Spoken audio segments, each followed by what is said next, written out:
Hello, everyone. My name is Kevin. I'm the Complete Street Commission liaison, city staff. So I just want to quickly make an announcement. I apologize for the late start. We're waiting for one more commissioner, and we know for sure that she's trying to get in. So as soon as she arrives, we'll go ahead and get this meeting started. In the meantime, appreciate your patience.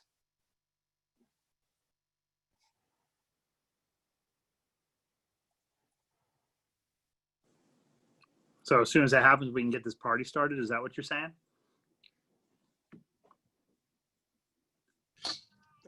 Quick logistical question.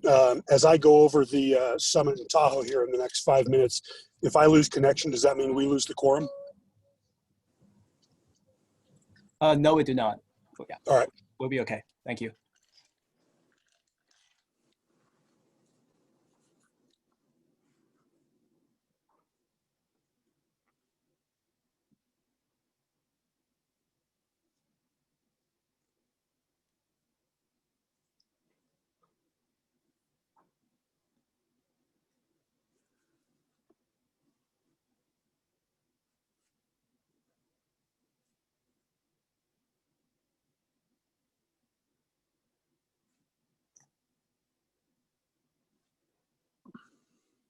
Oh, she did it.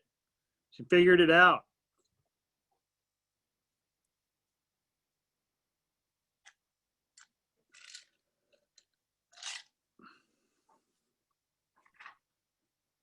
Sorry about the delay.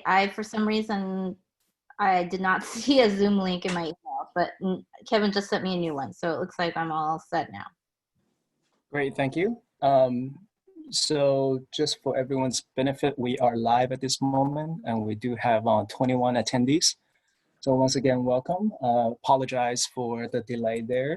So with that in mind, I believe we have all the commissioners in attendance with the exception of Commissioner Kirsch, which we know would not be attending tonight. With that being said, I'm going to go ahead and turn the meeting to the chair and have the chair go ahead and start the meeting.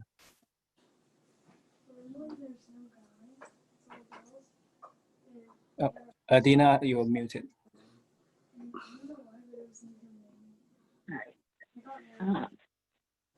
All right. Welcome everyone to the September 9th Complete Streets Commission meeting. This is a teleconference meeting with Complete Streets Commission members, city staff, and members of the public participating remotely to ensure proper social distancing in this federal, state, and local emergency.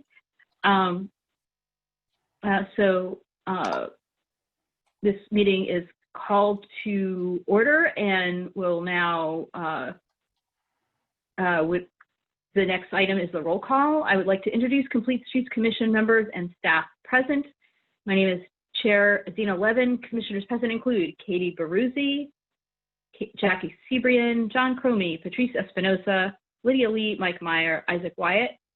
Commissioner Bill Kirsch is absent tonight, and staff present include Kevin Shen and Patrick Palmer. Patrick, will you please provide introductions to the instructions to the Complete Streets Commission and members of the public on how the meeting will proceed? Yes, thank you, Chair, and members of the Complete Streets Commission. Welcome everybody to the September 9th meeting of the Complete Streets Commission, and thank you for attending. At this time, we ask that the members of the Commission please remain on screen for the duration of the meeting. You will control your own webcams and microphones. Staff will engage webcams and microphones to make presentations and respond to the members of the Commission. For members of the public who are in attendance and wish to provide public comment, after the chair calls for public comment on the item you wish to speak on, please engage the raised hand feature. I will then be able to open your microphone and you can provide your public comment to the Complete Streets Commission. Also, if you do not have a working microphone, please type your comment into the chat feature and staff will read it out loud. That concludes the instructions and I return the meeting to the chair. All right, thank you very much. So item C, reports and announcements. And under this item, staff and commission members may communicate general information of interest regarding matters within the jurisdiction of the commission. No commission discussion or action can occur on any of the presented items. So are there any reports and announcements from staff? Thank you, Madam Chair. I do have a few announcements, so bear with me for a second here. So just wanted to make a few announcements regarding City Council actions that have taken place since our last meeting. Briefly want to go over them and then, of course, happy to answer any questions you might have. For your benefit, the City Council awarded a construction contract.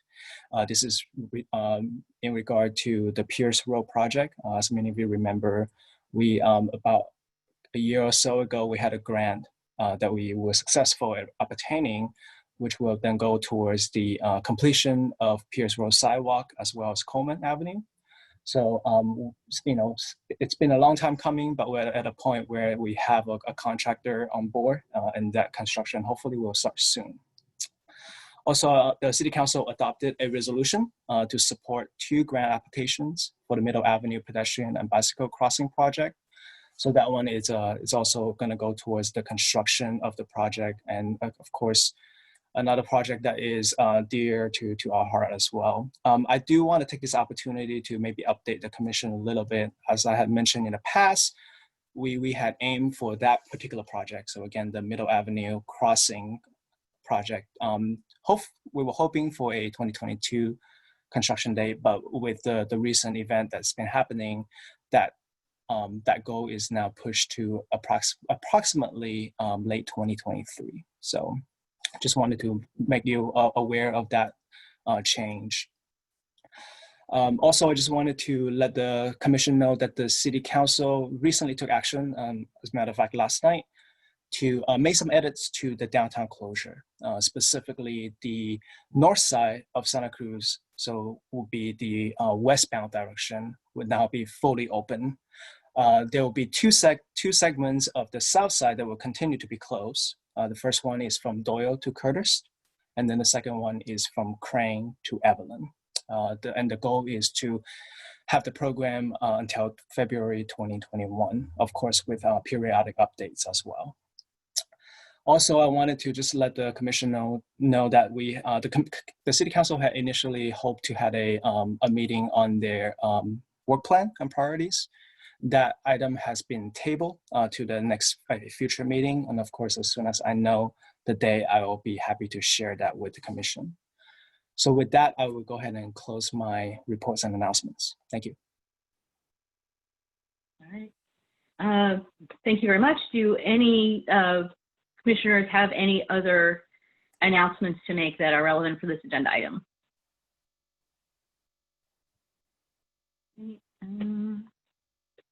Seeing no hands, moving on to general public comment. So under public comment, the public may address the Complete Streets Commission under any subject not listed on the agenda. Each speaker may address the commission once under public comment for a limit of 3 minutes. Please clearly state your name and address or political jurisdiction.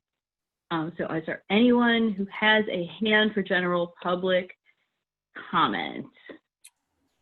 Yes, it looks like we have 2 up right now, and I believe a question in the chat. I'd just like to remind the public that are in attendance very quickly, again, if you'd like to speak on an item, please just engage the raise hand feature. We've got a couple of those already, and then I'll be able to turn on your microphone and you can provide public comment. Okay, so there was a clarifying question that I didn't see before that was on the announcement. And so I'd like to ask staff to clarify which project is getting postponed until 2023. That would be the Middle Avenue pedestrian and bicycle rail crossing project. So that's the one that is going to be a dedicated either a overcrossing or undercrossing over the train track, connecting the Burgess campus to Middle Avenue and El Camino Real. And there was a factual question about what is the reason for the delay? I think it's just the progression of the project, given everything that's going on. We're still soliciting funding resources. We're still looking for funding resources to do the full design construction. So just a nature of where we are given the project progress. Okay, thank you very much for answering that clarifying question. Now moving back to public comment. I see that Neil Barman has a hand raised. Neil? Hello, I'm a Menlo Park resident, and I just wanted to voice support in favor of sidewalks on Sharon Road. I've walked my children numerous times along that corridor. Excuse me, Mr. Barman. Mr. Barman, this is an item that is on the agenda, and this section of today's agenda is for items that are not on the agenda. So if you hold on for just a moment, we will take all of the comments that are specifically on that item. And so if anyone has any comments on items that are not on the agenda, we'll take those now. So I see that Jen Wollison has a hand. Ms. Wollison? Good evening, Complete Streets Commissioners. I think we all looked outside today and saw the orange sky. And I know that it's really affected today for me and for all of us. And it's got me thinking a lot about our city and about your commission and what we're trying to do here. And when I first started coming to city meetings, there were two commissions that you all were involved in. There was the Transportation Commission and the Bicycle Commission. And then you merged and became the Complete Streets Commission. But I'm actually thinking there's a more appropriate title for your commission. It's not one I would put down in paper or anything, but it speaks to the goal I think that needs to be addressed in our city, which would be the Vehicle Miles Traveled Reduction Commission.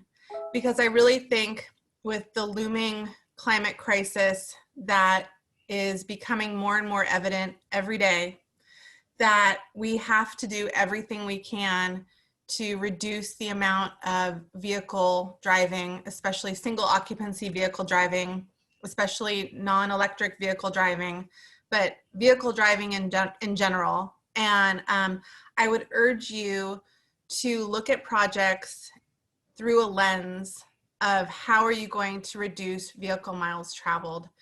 And I think that should help guide a lot of your decision-making going forward. So I wanted to thank you for your service and for your consideration of this kind of concept, and good luck to all of you. All right. Well, thank you very much. Moving on to the agendized item. We are now moving on to items of regular business where the commission considers recommendations from city staff on policy matters or administrative actions that require commission approval. And the first thing that we will do here is to approve the meeting minutes of August 12th. Any comments on the minutes? And if not, do I have a motion and second to approve the minutes? I'll move that we approve the minutes.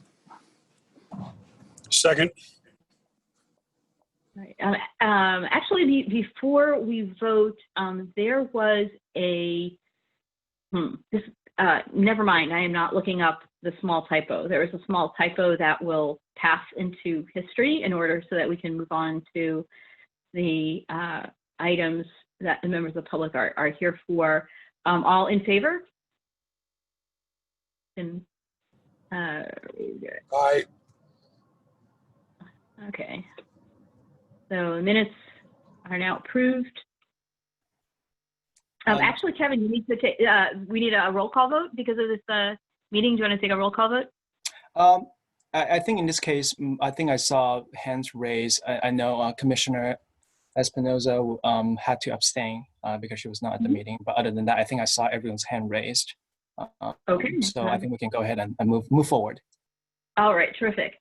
So let's move on to the first substantive item, which is to recommend City Council to establish a 15-mile-per-hour speed limit zone along the frontage of Lot Entrada Middle School and improve an asphalt pathway design and restricted parking hours for the Sharon Road Sidewalk project.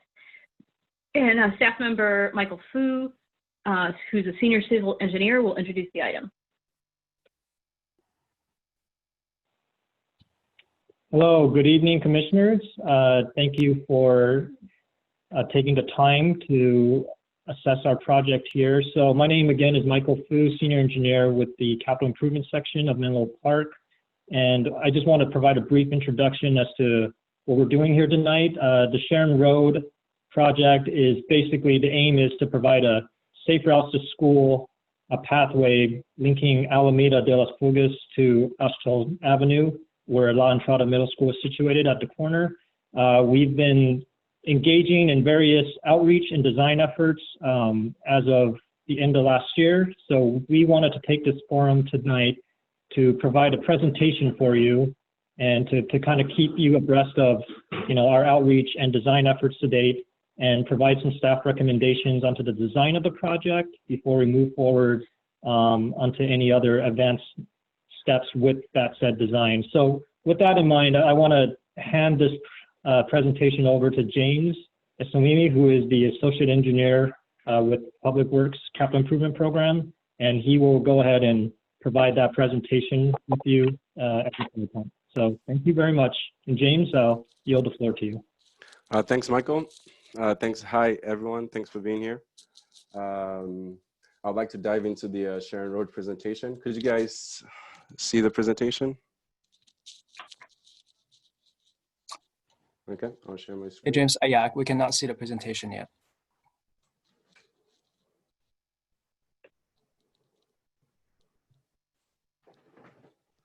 All right.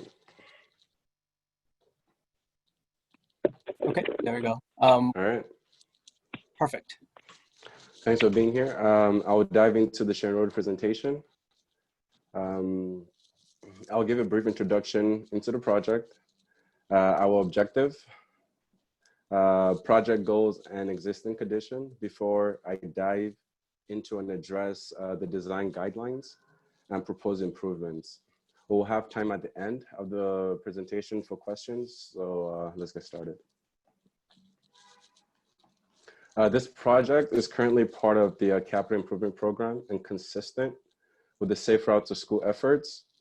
At this stage of the project, we have some recommendations for the Complete Streets Commission, which include, I said earlier, the approval of a designed recommendation for Sharon Road, the adaptation of a no stopping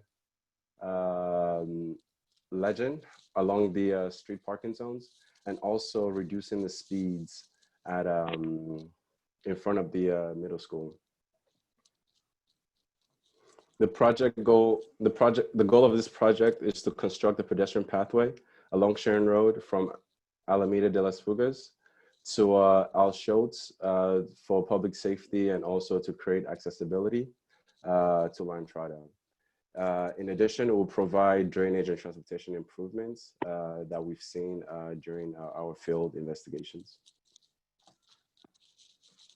The current site has an asphalt strip.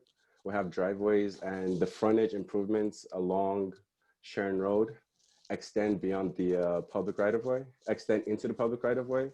And this pathway is undefined and is being shared by pedestrians, vehicles, parked vehicles, moving vehicles.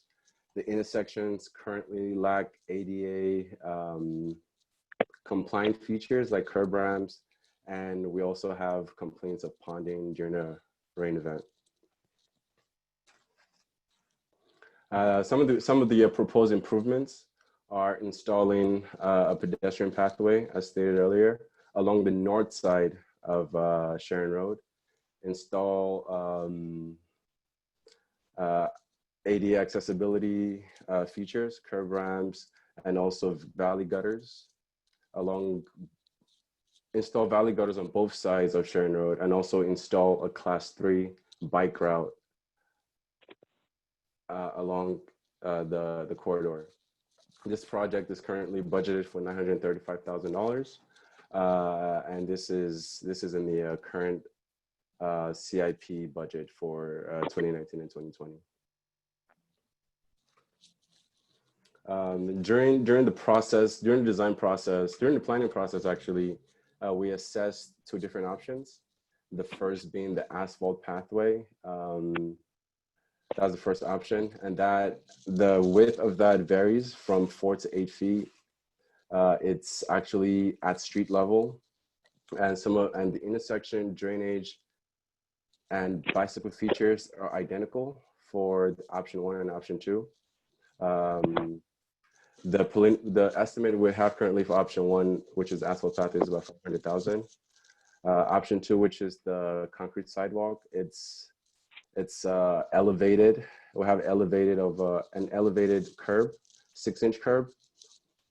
The width varies between 4 to 5 feet, but we tried for both options. We try to build around existing trees to make sure we minimize impacts to trees and also frontage improvements. The current budget for that, the current estimate for that is about 550, but both options will provide sharrows on the corridor. As you can see, we have the site plans, we have similar intersection improvements. Give me a second. We have similar intersection improvements.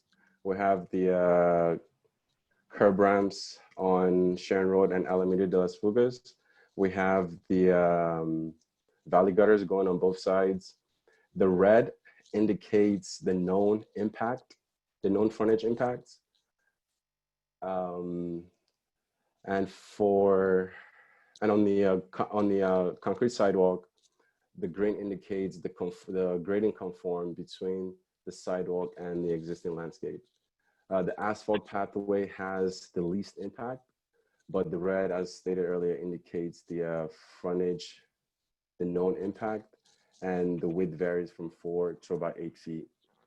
This option, as you can see on the next slide, provides parking, and we have designated, and we have valley gutters on both sides to mitigate the ponding issues. This is just looking at the street view. This is what it would look like. The green indicates the conformity between the landscape and the sidewalk. And we have sharrows on both options. Additional consideration during the planning process, the pathway improvements will be along the north side only. We did consider the south side, but the south side currently has trees, utility poles, and also various obstructions. So it poses a design and construction challenge. So we decided to focus on the north side and establish a lot of the improvements on that side. Improvements, we're gonna have ADA accessible curb ramps and also mitigate the ponding issues by installing valley gutters, and also hopefully reducing the speed in front of the middle school. As stated earlier, we had a public outreach meeting. We hosted the public in January of this year with Complete Streets, with Safe Route to School advocates, parents, and also parents of students of Lion Trout Middle School, community members, and we presented both design concepts and received feedback, in which the majority of the responses we had favored the asphalt pathway, and this path, and it saves most of the parking within this project corridor. And here are the breakdowns of some of the responses. 12 favored the asphalt pathway, about 5 were in favor of the concrete sidewalk, and 2 were just in favor of any pedestrian pathway to be built.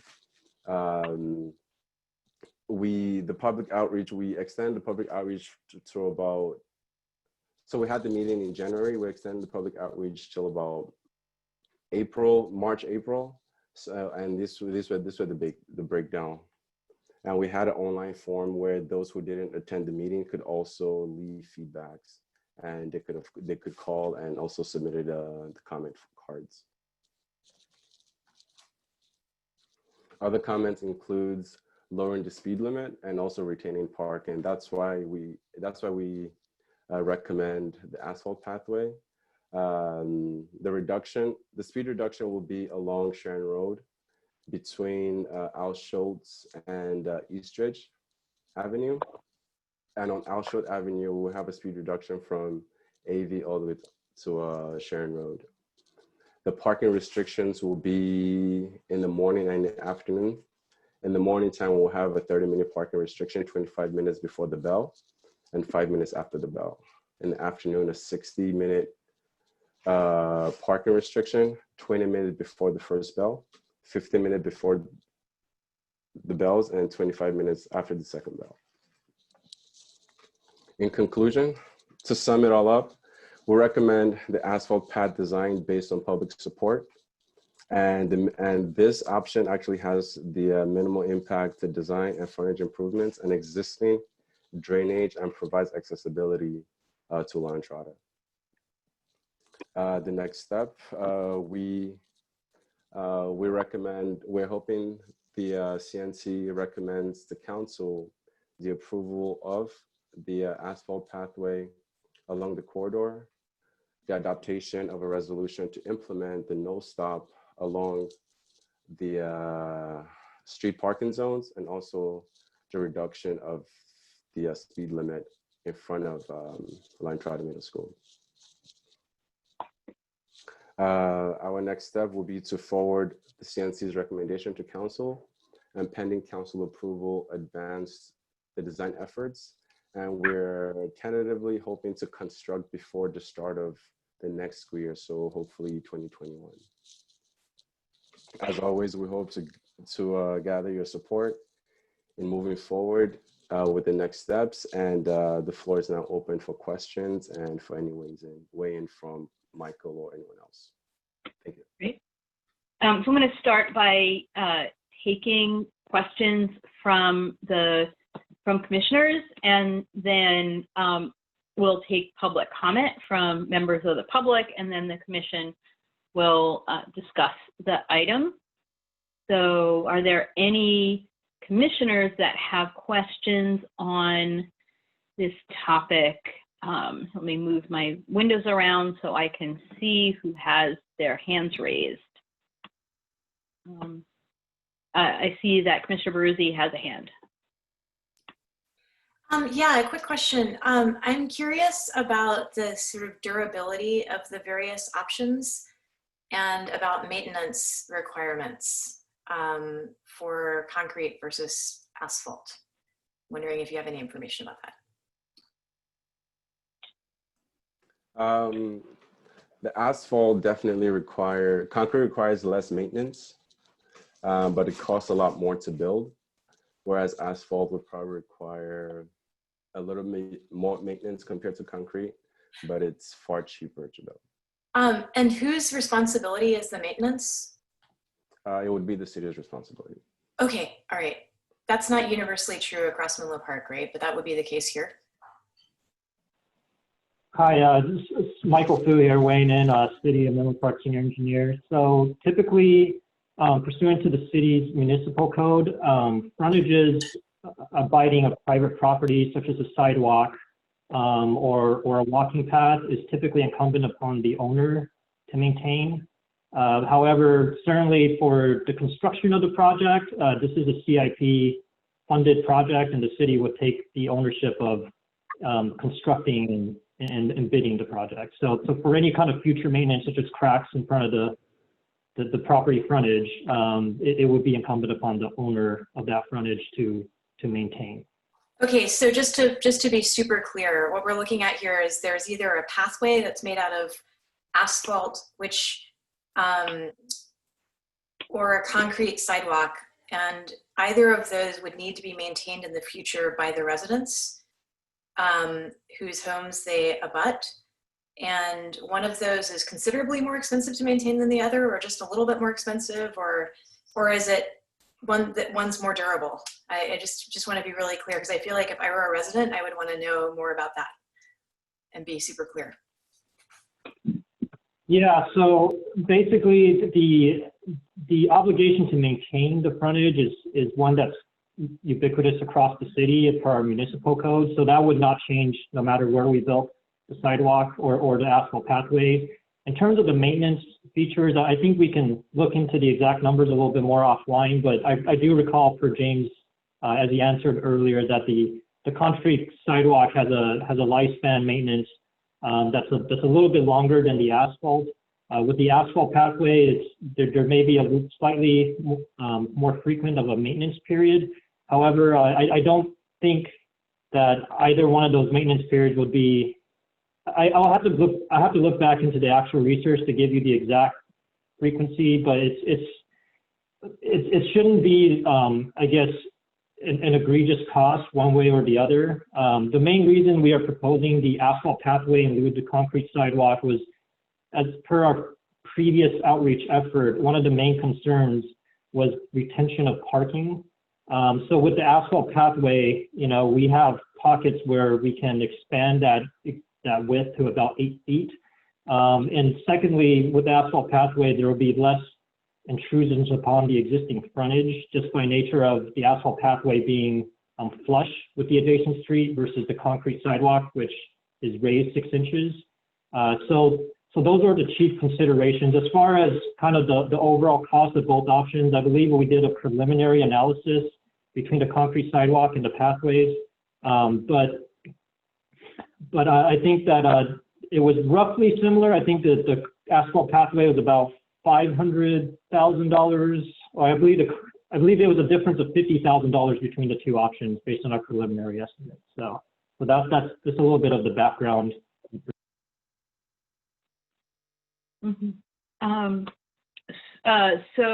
Commissioner Baruzzi, you still have a hand. Do you have additional follow-up questions? Do any other commissioners, in addition to me, have any other questions? I do have a couple of questions before turning it over to the public. So I would like to know not just the upfront cost, but also the maintenance cost, if that could be estimated over, say, a 5-year period or a 10-year period. I think that would be really helpful to know and would be of use to community members that would have the responsibility to pay for that. So it sounds like that information is not yet available. I think that would be helpful to provide, at least before that comes to City Council.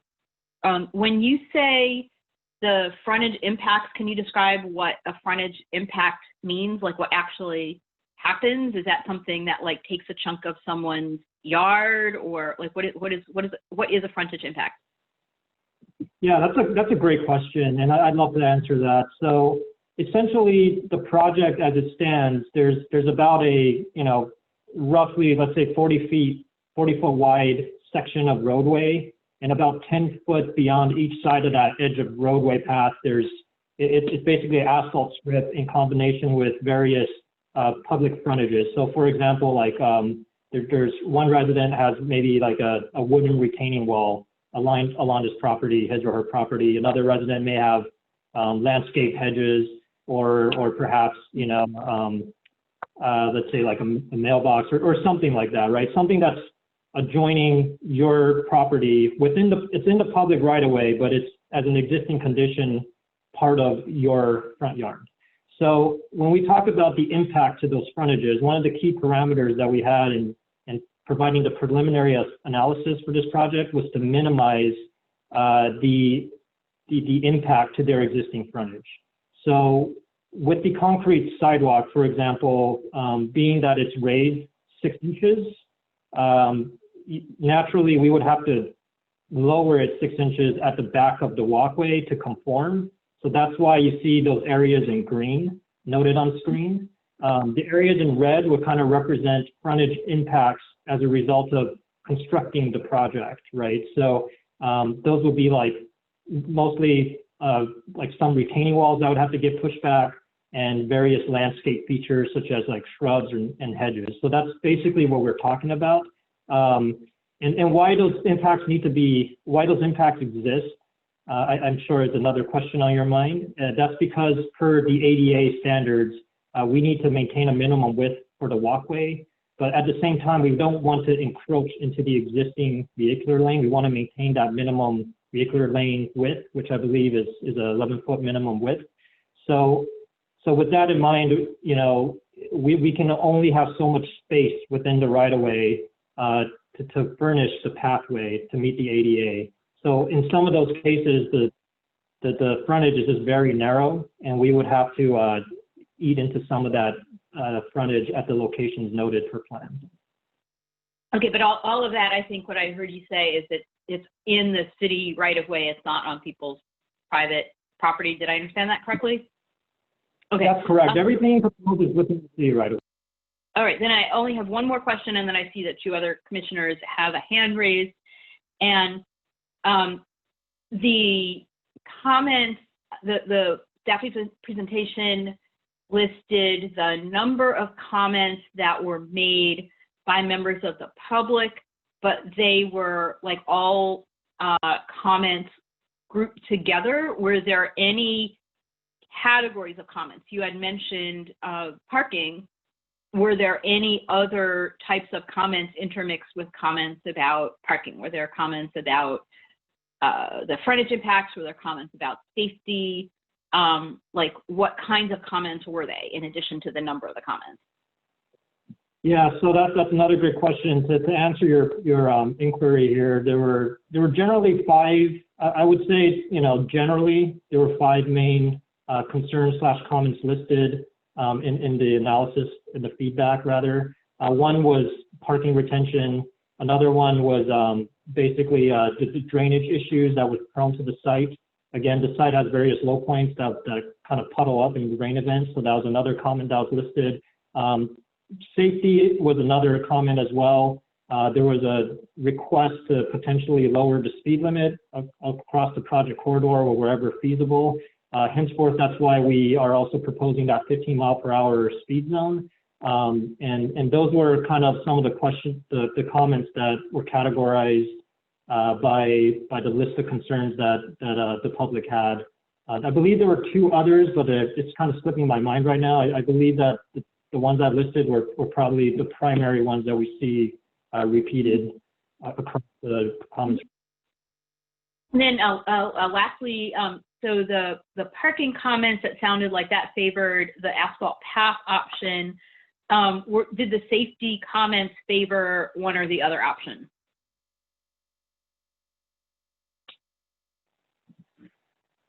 No, I think the safety comment was just more in tune with, is there any way to kind of lower the speed limit or provide any kind of mitigation measures for, traffic calming devices rather than the safety of the path itself.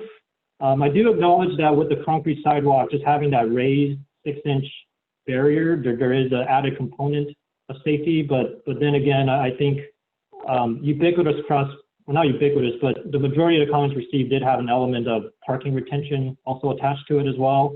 So that's why the asphalt pathway was kind of, I guess, majority supported amongst the comments we received.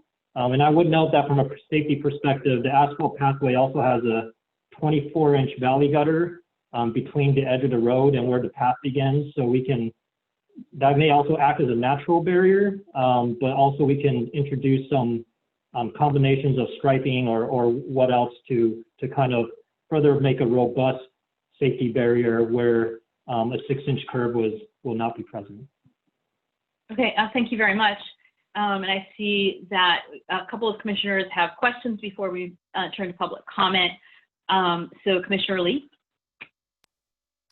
Hi, my question is about, I wanted to drill down a little bit on the parking impacts.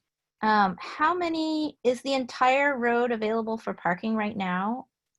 And would, it sounds like, would those, I guess I'm just wondering how many spaces are we talking about along there?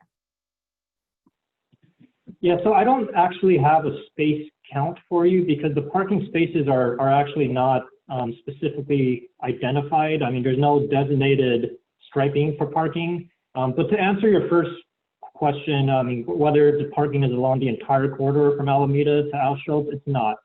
There are areas where you only have about 4 feet between the edge of the road to where like a property frontage may begin, like a retaining wall or a hedge. There are other areas along the corridor where you have about 8 feet until you hit, the frontage. So in those areas, you would use that for various parking As I estimate, I think based on a preliminary estimate, there's probably roughly about 10 stalls, give or take, in the existing condition. I can't guarantee you a specific number. It's just roughly around there. With the proposed asphalt pathway design, we would try our best to kind of maintain that same level of parking as best possible. But there may be some losses just by nature of the walking path and grading. So that would still be our best option to retain as much parking. Mm-hmm. Okay, Commissioner Sebrian. Hi, thanks. You just kind of answered my question, because it was really about if the asphalt pathway has something between it and the road so that it isn't just a place that people park, and which would seem to sort of defeat the purpose of the walking path. But it sounds like, so I would certainly be supportive of something that was a robust barrier between the road and the pathway, I guess. Yeah. Mm-hmm. Okay. So look at the Zoom to see if there are any more questions from commissioners. Commissioner Lee, is that your hand raised because you haven't put it down, or do you have another question? Okay, cool. So I'd like to move on to public comment. And I see a number of different hands raised. So now is the time to raise your hand to make a public comment. And let's see, so you'll have 3 minutes to make a public comment. And if someone ahead of you has said exactly what it was that you want to say, feel free to say, I agreed with the other person over there, and then we will both hear what you have to say and have a meeting that will get to the discussion of the item. So let me look to the people who have their hands raised. We'll start with Neil Barman. Sorry, through the chair, if I may, if we can have maybe Patrick just briefly go over the logistics again one more time. Yep, we might have sure. some new attendees that might not know the procedure. Thank you. Excellent. Hi, yes, I can do that. For those who may have just joined us or missed this before, for members of the public who are in attendance and would wish to provide public comment, after the chair calls for public comments on the item you'd wish to speak on, please engage the raise hand feature. I can then open your microphone and you can provide your public comment to the Complete Streets Commission. We do have another option. If you do not have a working microphone, you can type your comment into the chat and staff will read it out loud. So I believe we had Mr. Barman, and you are unmuted.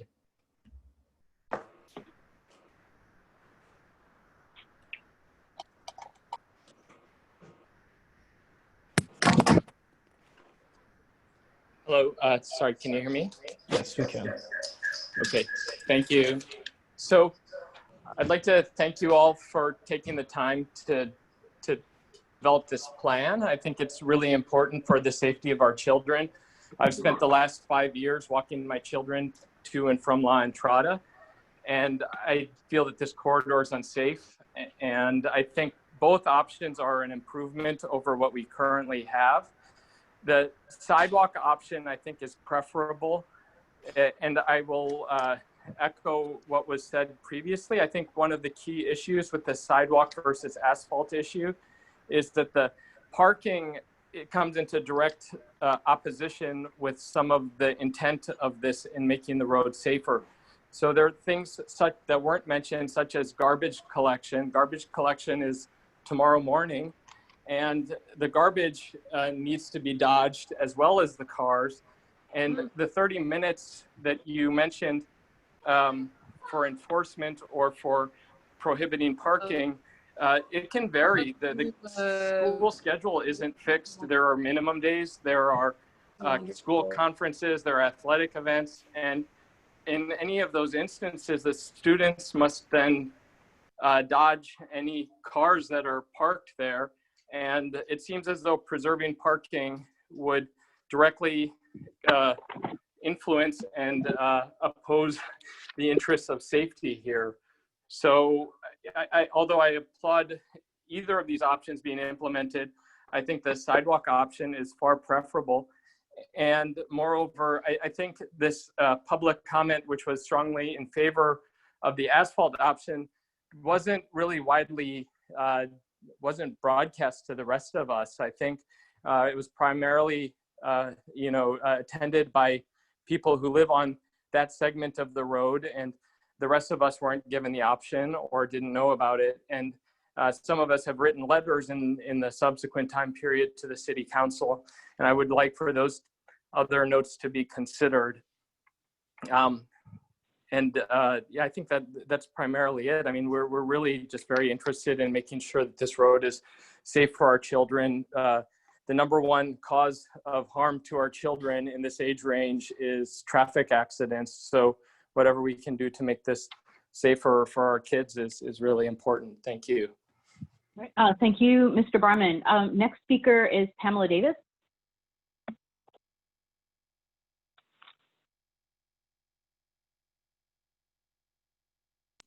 Okay, thank you very much. I also wanted to say how much I appreciate everyone's work and the consideration. And I also agree with the last speaker that there are a lot more mitigating factors. But I also think these two improvements are, these two possibilities are vast improvements. And I'm glad drainage is included, and I'm glad you're taking into account so many of the factors. But I do think it would be important to make sure that whatever winds up being the solution also takes into account people with disabilities, say if you were in a wheelchair, or I just want to make sure it complies with, I know you have to do that anyway, but with the regulations. And just that you're aware that there are big trucks that are delivering things because of COVID. And it is true what that person was saying about dodging things.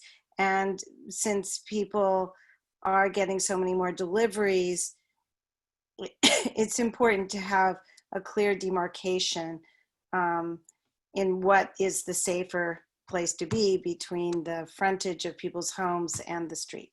That's it. And I support sidewalks or anything making it safe, or the asphalt. All right, thank you very much. Moving on to Marcy Coggins.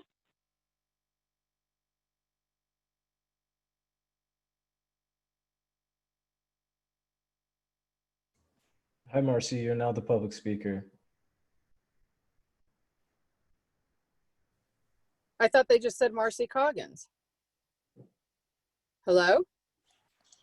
Yes, Marcy Coggins, please speak to the Complete Streets Commission.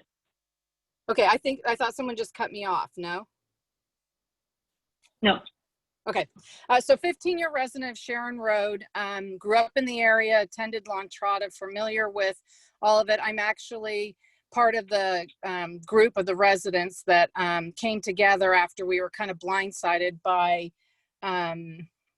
a knock on our door from Ray Mueller exploring this, and we felt we got caught off guard, and we kind of came together, and we were trying in the spirit of cooperation and something we didn't really feel was maybe one of the priorities of the city at the point, but knowing that we want safe routes for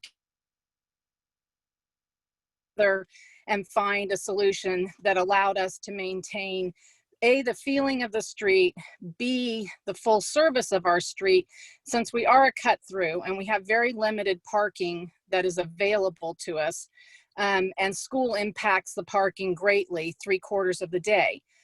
But that is only a small portion of the year. We live here all the time. So when we came together and it wasn't easy, we didn't all agree, but we came together and really thought that the asphalt path was the best solution as a compromise. We're hoping that the city and the Complete Streets will look at that as being someone who has the most stakeholder in this. I get people walking to and from school and all that, but you have a pathway that protects you more and allows us to still have the common things that the city has. If you look through Sharon Heights, 3/4 of Sharon Heights has the asphalt walkway with the gutter, and there's nothing wrong with that there. So I'm just requesting that that the Complete Streets, as well as the city, listen primarily to the homeowners who are, or not primarily, but really wait, that we live here all the days school isn't in session. When people aren't walking to school, they're not even holding school right now, and we don't know when that will happen again. So I guess I want to make sure that people understand we worked hard to come to a compromise. We hope that, you know, you will listen to that, knowing that that's the residents on the street who own property here and have owned property for a long time, and that we are trying to find something that the kids can benefit from and anybody else walking. But the garbage cans go out on up in Sharon Heights everywhere with the same conditions, and there don't seem to be the problem. So that's all I have to say. All right, thank you very much. So the next speaker is endangered pedestrian.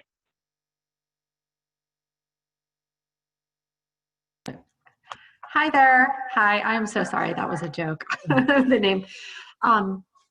Anyways, I want to say, first of all, thank you so much. It is I think it's a Wednesday. It's hard to keep track of days now, evening. And all of you on Complete Streets are spending your personal time attending this meeting. So I super appreciate everything you do. I'm a La Entrada parent, been a La Entrada parent for many years, walking my kids to and forth to school. I also live in the neighborhood and like to try to walk to the Safeway and Wildberry and Starbucks and CVS up at the Sharon Heights Shopping Center instead of driving. And as Jen Wilson spoke earlier, it's important to decrease our car miles. This is really important to me, and I am so excited that it's potential we could get a safer path put in next year. This is huge. I think it's true that not all the parents can go to every meeting. I've surveyed a lot of my neighbors, and all my neighbors told me the important thing is to get something done quickly. We are honestly afraid that someone's going to get hit and possibly killed. The current situation is extremely dangerous, and I am fine with either option as long as it can get done soon. I am a little bit concerned about the parking issue one of the prior speakers brought up, and that, you know, 30 minutes in the morning and an hour in the afternoon is great. But what about the days when there's a minimum days or there's an after-school event? We're also keeping in mind the street's not just for those of us who have kids in school, but those of us who want to walk the dogs or, again, walk up to the Safeway Shopping Center. So I'd be kind of, you know, curious in the parking enforcement. And also with the design of the road is, even when cars are parked there, is there still enough room for pedestrians to safely get past them on the path side? Or are pedestrians going to have to go out into the road to pass parked cars? So I'm kind of curious if the engineers maybe could speak on that. But my primary priority as a La Entrada parent and neighbor is getting something done sooner rather than later. Thank you for your time. That's it. All right, thank you. So the next speaker is Jen Wallison.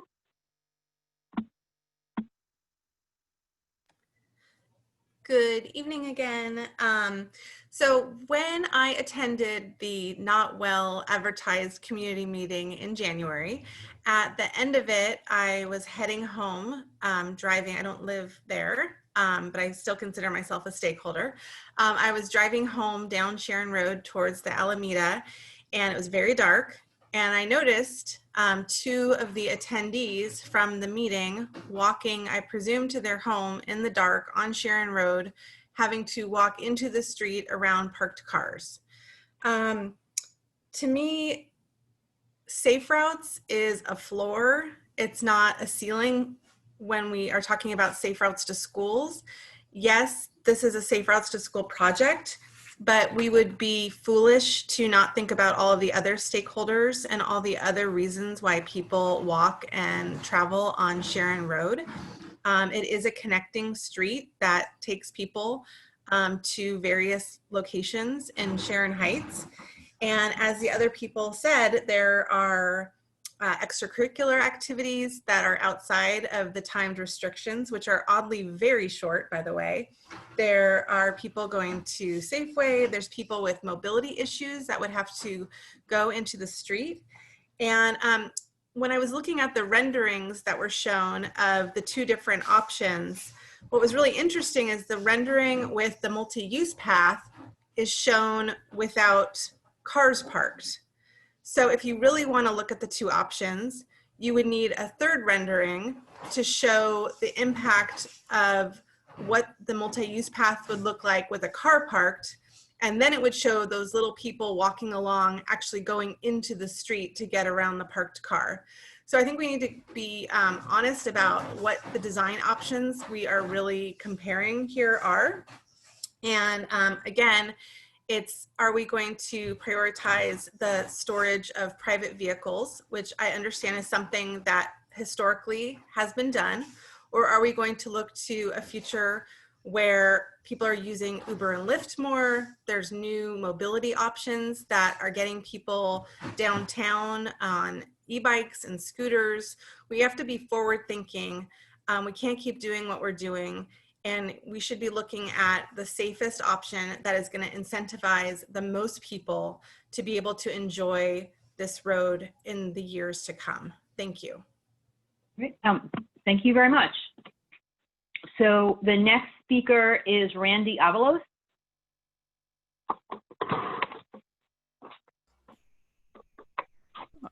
Thank you, commissioners and staff. My name is Randy Avalos, and I'm a resident in District 5 here on Sharon Road. And in the before times, I commuted on Caltrain, hiking both here in San Francisco on various streets. Now, it's clear there's vested interest on this call, or at least listening to this call, as there should be. Those who want to expand the street and those who want to maintain the nature of the street, who have apparently already compromised from that position. These are people who are acutely involved. Now, it's easy to think only about those who we see and hear on directly on this call, without a thought to those unseen. We will likely not hear from those who could benefit the greatest on the margins from a $500,000 infrastructure investment. This money will go a lot further in underserved parts of the community. This underserved voice is missing from the conversation. Simply, the costs for this project are too high. Now, cost compared to benefits, the benefits of this project are not in terms of a life of a bicyclist or a walker like myself. Rather, the benefits are in terms of reduced risk on the margins. If we wanted to completely reduce and eliminate that risk, we would turn the road into a meadow and fill it with fluffy bunnies, which is obviously the best option, but not practical. So to be clear, the benefits are about reducing risk on the margins. As for the cost, the true cost is not the estimated $500,000. The true cost is the foregone opportunity to spend that $500,000 elsewhere. Can we get a better return for our community using these funds elsewhere? Yes, we can. District 1 is most harmed by COVID-19. The world has changed, this project has not. My life on this block is easy in these times. I'm employed from home, have a yard to work in, many parks I walk to. Others in this community have been hit much harder by COVID-19. They have jobs that don't allow remote work, if work at all, higher density live, work, and learning spaces, lack of access to open space. And as we know, city resources are strained. Staff have been reduced, funding and rates of funds have fallen dramatically, and this is not a short-term effect. The world has changed. This project has not adapted to it. Personally, I'd recommend eliminating and reallocating funds to another project, or at the very least, reducing expense to focus on painted bike shower markings and the street intersections with a higher risk. We need to adapt to this changed world to best help our community. Now, I know many talk about infrastructure, but I really respect this commission as I've seen you guys work, and you don't just talk about it, you invest wholeheartedly and do something about it. I ask if you believe District 1 has been structurally underserved part of the community for decades, is most impacted by COVID in terms of work, space, and livelihood, and that the kids in District 1 matter just as much as the rest of the community. I ask you to not just talk about it, but to be courageous as you are and do something about it. Thank you. Thank you very much. So the next speaker is Tina Misterlian, and please pronounce your name so we can hear it correctly. And if you have your still hand raised, but you have already spoken, please remember to unraise your hand so you don't call on people more than once. Tina.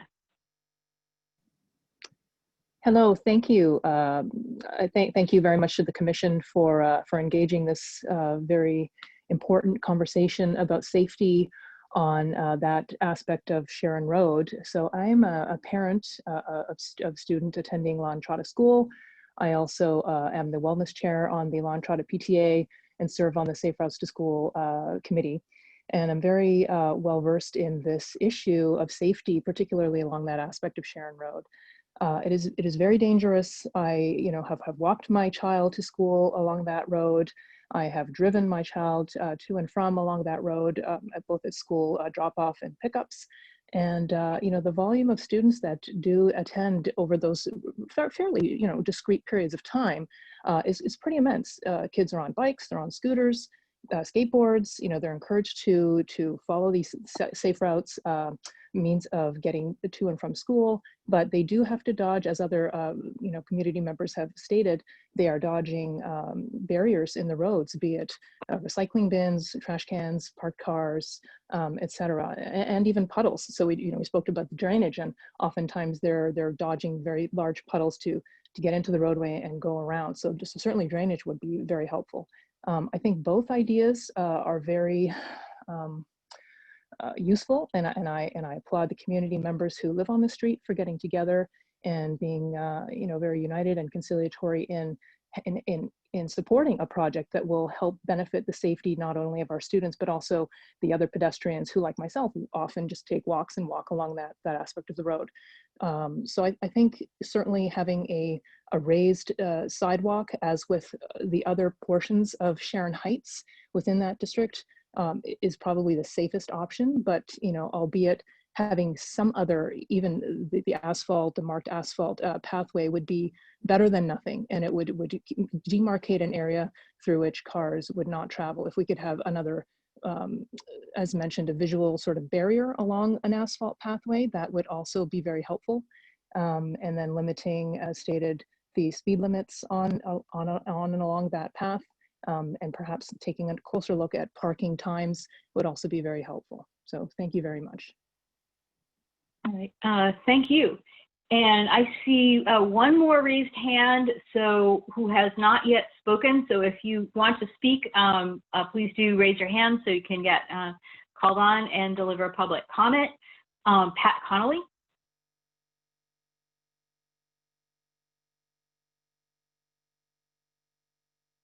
Phone here, or I'm at the computer. We have lived in the area there for almost 48 years. And we raised our children there. And now I'm walking my children on Sharon Road and my grandchildren. And I very much understand the concerns of everyone, especially the speaker two before me who really raised the point of, is this the place to spend the money? I think we could have raised that earlier. What I would like to say is that I did attend the January meeting. I was very impressed with the engineering work that was done, the consideration that was put forth in terms of understanding all of the pluses and minuses of various options, including the concerns of both the parents and the people who have lived on that street for sometimes 4 and 5 decades. So I very much support the asphalt parkway as the best solution to satisfy the greatest number of people and still provide the needed safety, together with parental education of their children and maybe further education of how to be a pedestrian in our schools. Thank you. Right, thank you very much. And the next speaker is Bridget Roberts.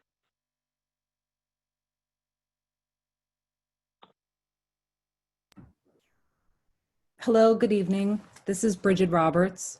I'm a Menlo Park resident and the new chair of Parents for Safe Routes. Thank you all for your time. I'd just like to voice our support for concrete sidewalks, which everyone agrees are the safest option for our students and the residents. of the area.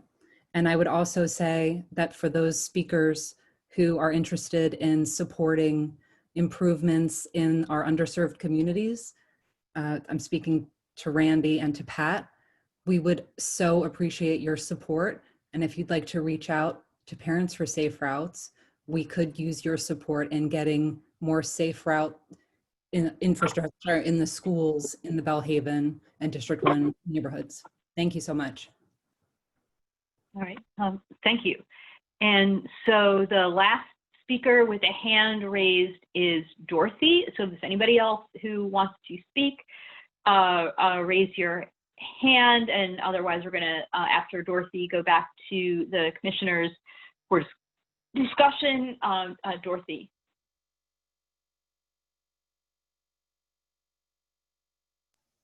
Hello, can you hear me? Yes. Thank you.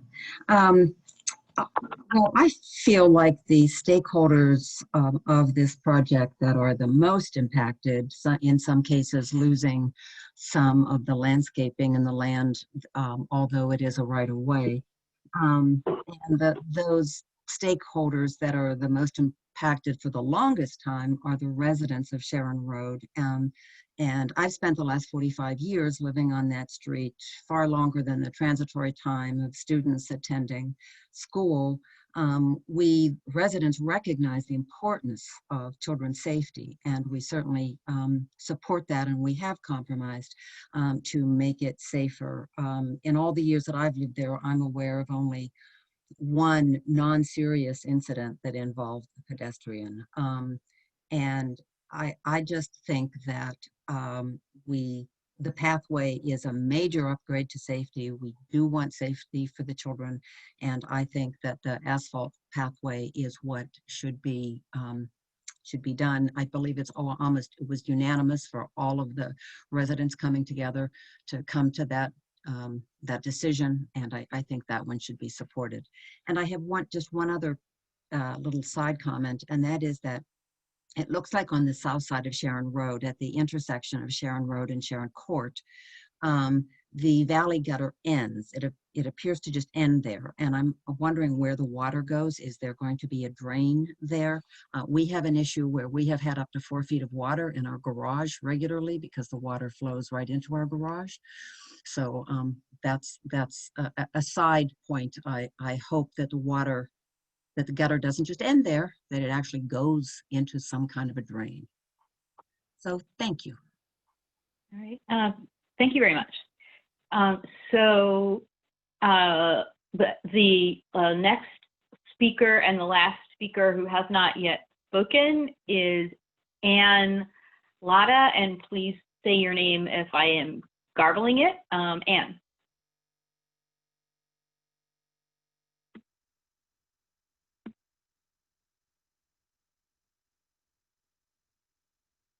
Ann, please unmute yourself. Two comments I have, and one was when James was speaking about what were the concerns. We did agree. We met a number of times, and thanks to Ray Mueller too for his patience and being with us as we worked through the process. Our concerns, number one, for the block is safety. Safety for kids, safety for other pedestrians. We walk those streets too, and we are very aware of the dangers. Safety, and number two was trees. These are heritage trees, and we have cared for them for years. And when we talk about the ambience or whatever, the feeling of the block, we're really talking about trees. And I would like to just ensure that all of these plans, either the concrete or the asphalt, really take into account root systems, health of trees, and be aware in the construction. So that is really one of my basic concerns there. And I think also water. You know, it was interesting for the residents when we attended some meeting and we were it was as if we were personally berated for having puddles. Well, we don't like the puddles either. And we have major drainage problems. And I want to make sure that the city engineers are doing all that they possibly can, because of grading, it's quite true, the water runs back into our yards. And I have tried, from having a sump pump with a hose to pull water out in the street, it just runs right back into my neighbor's yard. We have tried a variety of methods up and down the street for dealing with water. And please make sure that it isn't a Band-Aid that the city is proposing here, that we will really deal with the volume of water that sits on the street whenever there is rain. So that's it. Thank you very much. All right. Thank you very much. And the last speaker that I see with a hand raised is Don. And if I can't pronounce your last name, so please introduce yourself, and we'll listen to your public comment.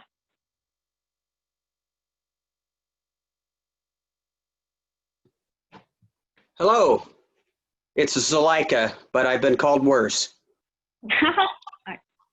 I'm just adding to this. I'm a Sharon Road resident since roughly 1975 from the Sharon Glen Apartments, and my mother bought the house at 2199 in 1979. I am Santa Clara University class of 91, MA class of 87, La Entrada class of 1983. I just wanted to echo complete support for Marcy Coggins' position that the asphalt option is the most realistic split the difference plan to solve this problem. And I truly thank the neighbors on the north end of the street for accepting the brunt of the impact of said plan.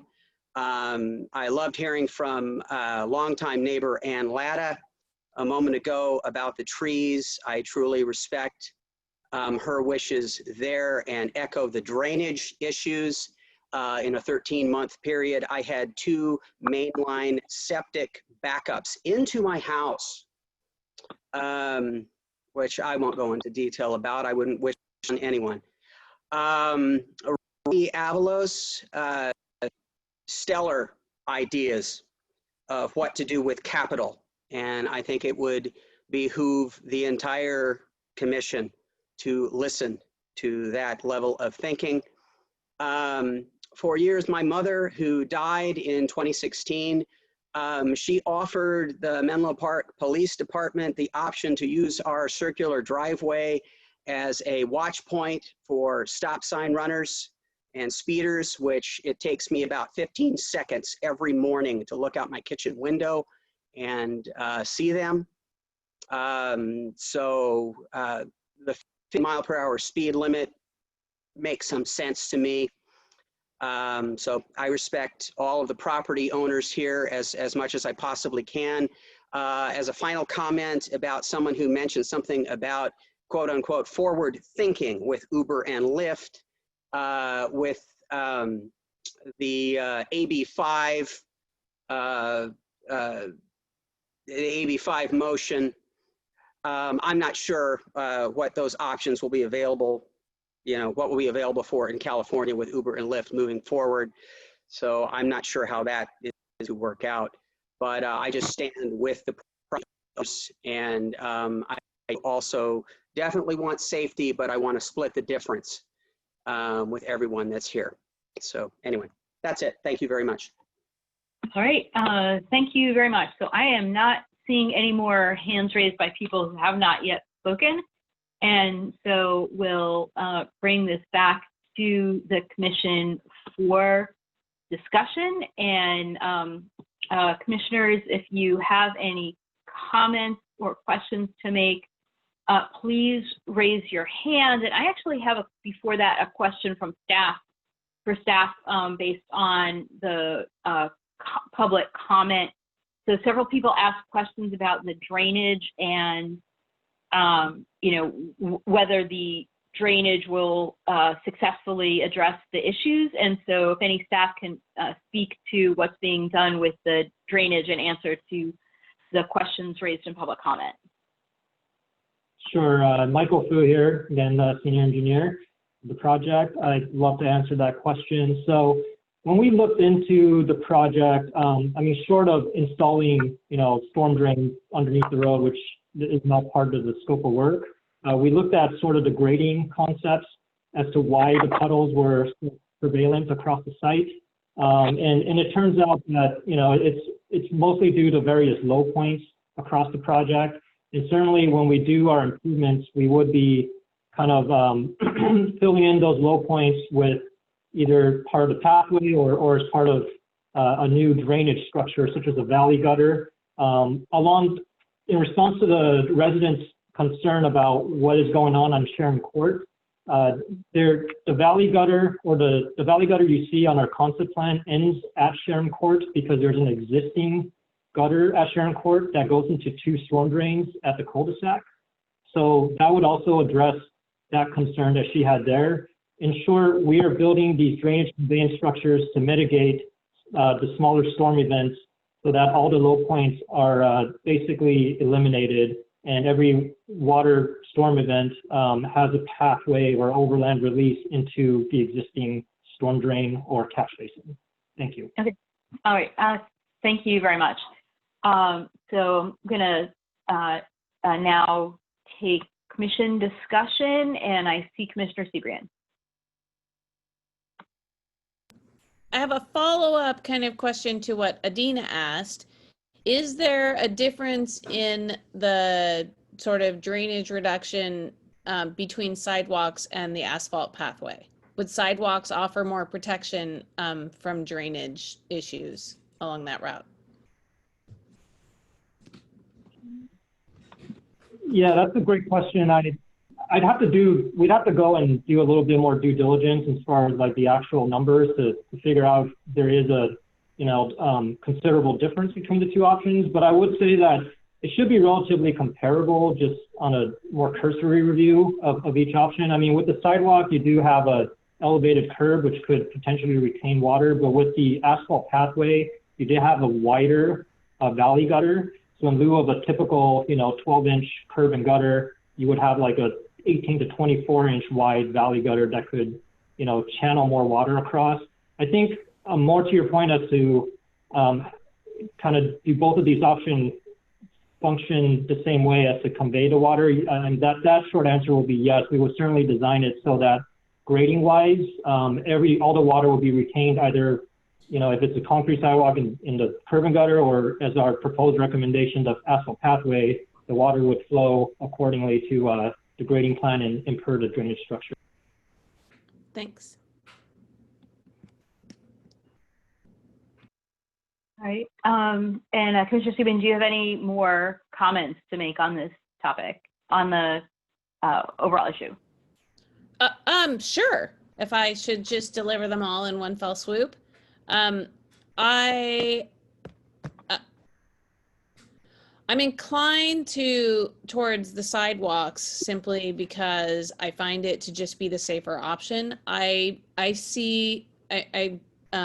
teach at Oak Knoll, so I see how kids get to school on those wide asphalt walkways. And frankly, I find that outside of the place where we've told people not to park, it turns out there's cars parked and kids are walking in the street. And I think sidewalks just present a much clearer option, just like along Santa Cruz. Like I think that they are a safer option and provide a clearer distinction between where the cars go and where the people go. So I would side towards sidewalks. Okay. And thank you. Commissioner Espinosa. I just want to make sure I understand. So I understand certainly that if it's asphalt, that cars can park there during these unrestricted times. If that's a sidewalk, is there also going to be car parking available on the road? Or I just want to make sure I understand that. And I apologize if I missed something. Yeah, that's a great question. So to your point, with the sidewalk option, it will basically eliminate parking along the entire north side because of the right-of-way constraints and just due to the narrowness of the existing roadway condition. Okay. And then in terms of trees, will either option have a direct effect on any trees? Like, will you need to take any trees out for either one of these options, or will they be able to be worked around the existing trees?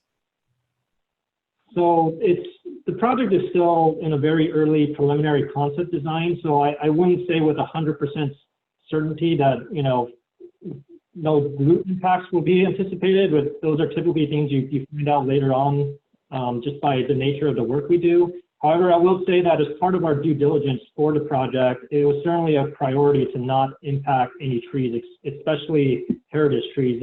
In fact, for that reason was another big consideration why we did not construct on the south side, because there were numerous trees along the pathway. Within the northbound lane, we tried to conform basically next to where existing features were that would protect the trees, such as retaining walls and the such, just to minimize impact to any roots wherever possible. Okay, thank you. And Commissioner Espinoza, do you have any more thoughts yet? I definitely see, I would be more in favor of the sidewalk as well from a safety standpoint, but I can see that the impact of having no parking for for the residents who live along that street for all the other times when kids are not in session or school's not in session. So I can definitely see both sides. Mm-hmm. And thanks. A question to staff in terms of car parking. So is there other car parking that is available on other nearby surface streets or driveways? What other, is there other car parking that is available in addition to the spaces that are on the street?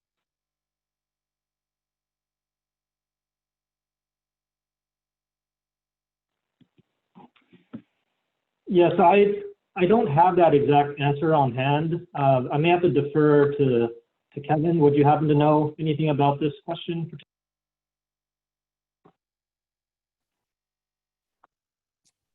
Hey, thank you, Madam Chair. So if I recall correctly, your question was whether or not there's other parking options around the area. Am I understanding that question correctly? Yeah. What other car parking options are there on other streets or driveways, or any other car parking options other than that space on the street? Oh, I see. Well, certainly the street characteristic itself is a residential street, and certainly each houses would have their garages and their driveway, however it's configured. But other than that, there aren't any other parking options. Of course, you can drive a block down and then walk a block back to your house, but that's just sort of the nature of the street itself. Okay. Thank you. Is there any other commissioners that have thoughts on this topic? And Commissioner Meyer. Yeah, I'd be more inclined to go with sidewalks myself as well. I think that it's not just about the kids walking on sidewalks. There's plenty of other people that are pedestrians that are using it. So regardless of whether school's in session or not, people need a place to walk. And if you don't have the sidewalk, people park the cars there. That's just the unfortunate reality. I say let's do it with sidewalks. Thank you. Commissioner Baruzzi?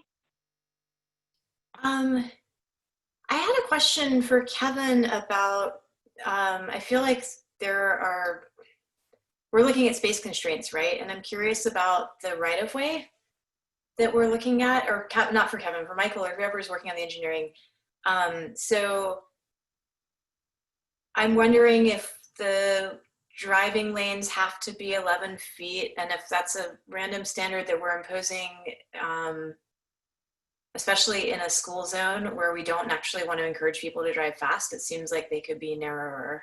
I'm also wondering about total available right-of-way.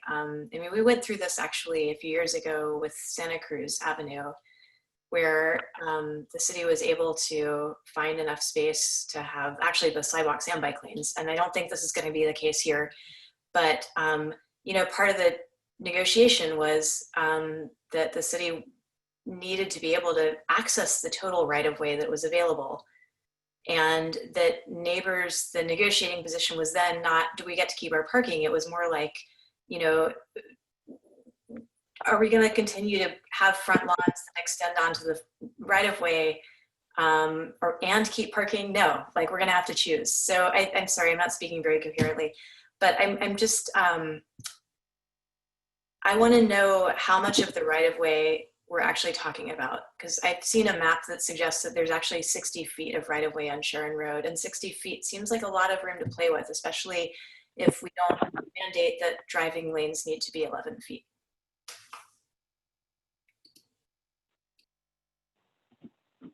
Sure. So in terms of the right-of-way question, I believe you're correct on that front. There's about 60 feet of right-of-way along Sharon Road. There's approximately, off the top of my head, I believe it's roughly around 10 feet beyond the roadway to where that right-of-way is. So our project is, again, does not intend to breach the existing right-of-way. All the improvements will be within the right-of-way. We'll not need any easements or any sort to build the improvements. As far as the narrowing of the roadway, we wanted to maintain the 11 feet just for any kind of traffic or ancillary services that come through in terms of like school buses and whatnot. If we were to narrow it, I'd have to confer with our transportation department on what that process is. But our design criteria, at least for now, was to maintain an 11-foot pathway for the vehicular lanes as to kind of maintain what that existing roadway was doing, and also with that in mind, use that as a design criteria to build beyond the roadway while maintaining the pathway into the existing city right. So actually, let me ask more clearly. Are we availing ourselves of the full 60 feet of right of way on Sharon Road with this project? Sorry, could you repeat that? I didn't hear you. Yeah, are we availing ourselves? Is the city of Menlo Park using the full 60 feet of right of way for this project? The spec designed, is that using 60 feet? What's the width from the edge of whichever sidewalk or pathway we're designing to the other, like coast to coast? What's the width of the design that you're showing us tonight? Sure. So to answer your question, we will not be using the full 60 feet right away. I mean, there's going to be some areas where I don't have a hard number for you, but I would say it probably varies between like about anywhere from 5 to 10 feet, 5 to 8 feet beyond the roadway, which would leave us, probably about, again, like another 10 feet of breathing space between where our improvements end and where the right-of-way would kind of demarcate itself between public and private property. Okay. Okay. I still think I'm a little confused, but I want to, basically what I want to ensure is that we're not leaving safety on the table if there is additional city property that we could be using to create safer streets. That's what I understood. I mean, and yeah, I understood, think but the Santa Cruz Avenue right-of-way is also 60 feet, and Santa Cruz Avenue has really nice sidewalks and bike lanes on both sides. So I want to understand, I've looked at the street view, I've been looking, I know there are beautiful redwoods and things like that. So obviously, it's not like we have this clear pathway, but I want to understand a little bit more about how much city property are we effectively ceding when we're talking about making a 4-foot wide sidewalk instead of a 6-foot wide sidewalk, for example. Because I think the public needs to know that that's part of the conversation. If we're going to say as a community, you know what, we're fine letting people kind of keep their fences on city property and we don't want to rock the boat here, that's fine, but I just want us to be saying that publicly and not, let's just be really clear right now about what we're giving up and what we're exchanging.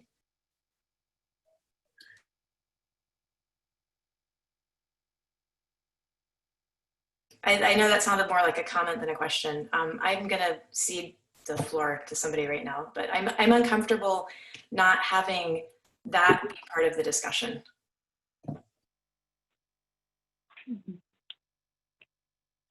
So I have another question that is somewhat related to that, which is, so if with the asphalt option or the sidewalk option, are we expecting that we're going to have some people, so are we expecting kids bicycling to be bicycling in the middle of the road or to be bicycling on the 4-foot, where are the kids expected to be bicycling? So because of the right-of-way constraints and where we're placing the asphalt pathway versus the existing street, the asphalt pathway option would kind of propose a class 3 Sharrow concept, which would kind of have a shared vehicular and bicycle access along the. All right, Commissioner Lee? Yeah, I mean, I really appreciate Katie bringing up this point of, are we taking advantage of the right of way? Because this is a $500,000 investment, more than $500,000, depending on, I mean, it's a lot of money. And while we're spending this money, we should think ahead of the future and do everything possible to make this a truly complete street. I mean, sidewalks take care of the pedestrians, which is great. But once, I mean, this is a road with an incline. When people go up inclines, they tend to meander a little bit. And I am thinking about that street and thinking how I would feel as a kid on a bicycle trying to get up that street with all the cars, knowing that I couldn't, if there was no shoulder essentially, then I have to bike on the sidewalk with the pedestrians, or I'm trying to make my way up that hill, right? So yeah, I do think that, I know that staff didn't include this in their original report, but I'm looking, if there's 60 feet of right of way and we're looking at 22 feet of actual roadway, that leaves quite a bit of room on either side. So, have we seen the street mix plan where you see where it all breaks down? I think that would be a good thing to explore before we commit to this, over a $500,000 project.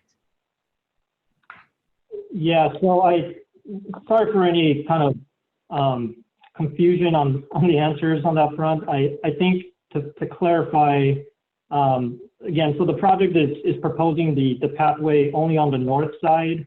And so that would basically effectively limit that 60 feet down by half.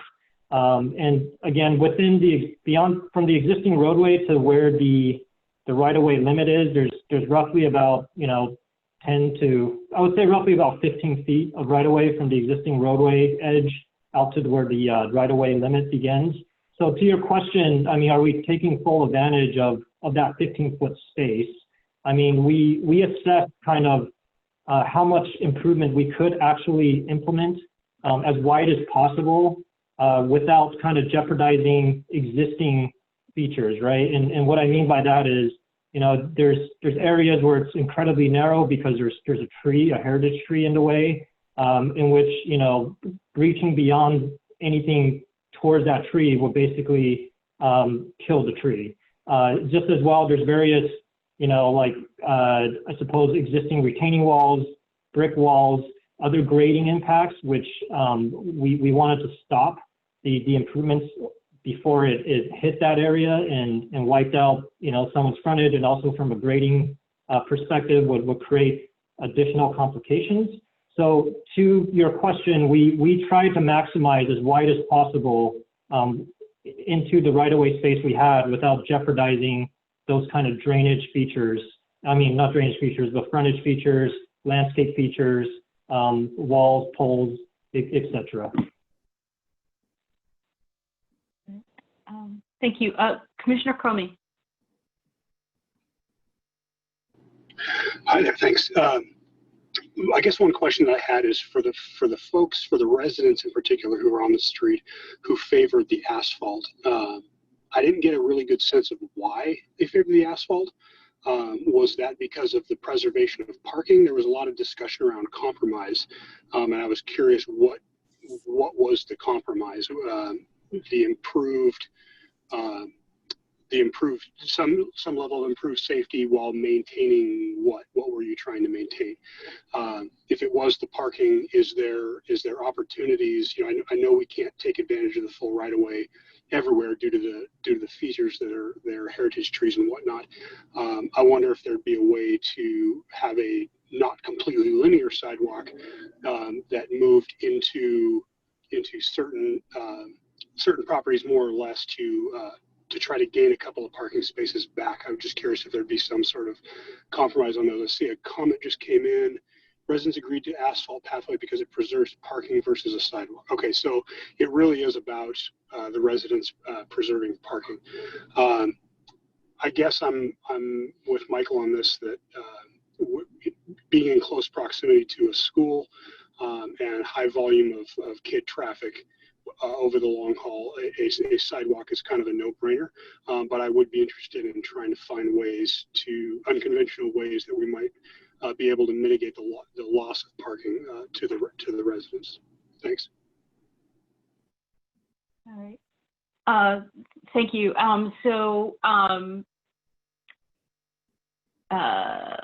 Let's see. There are who hasn't spoken yet.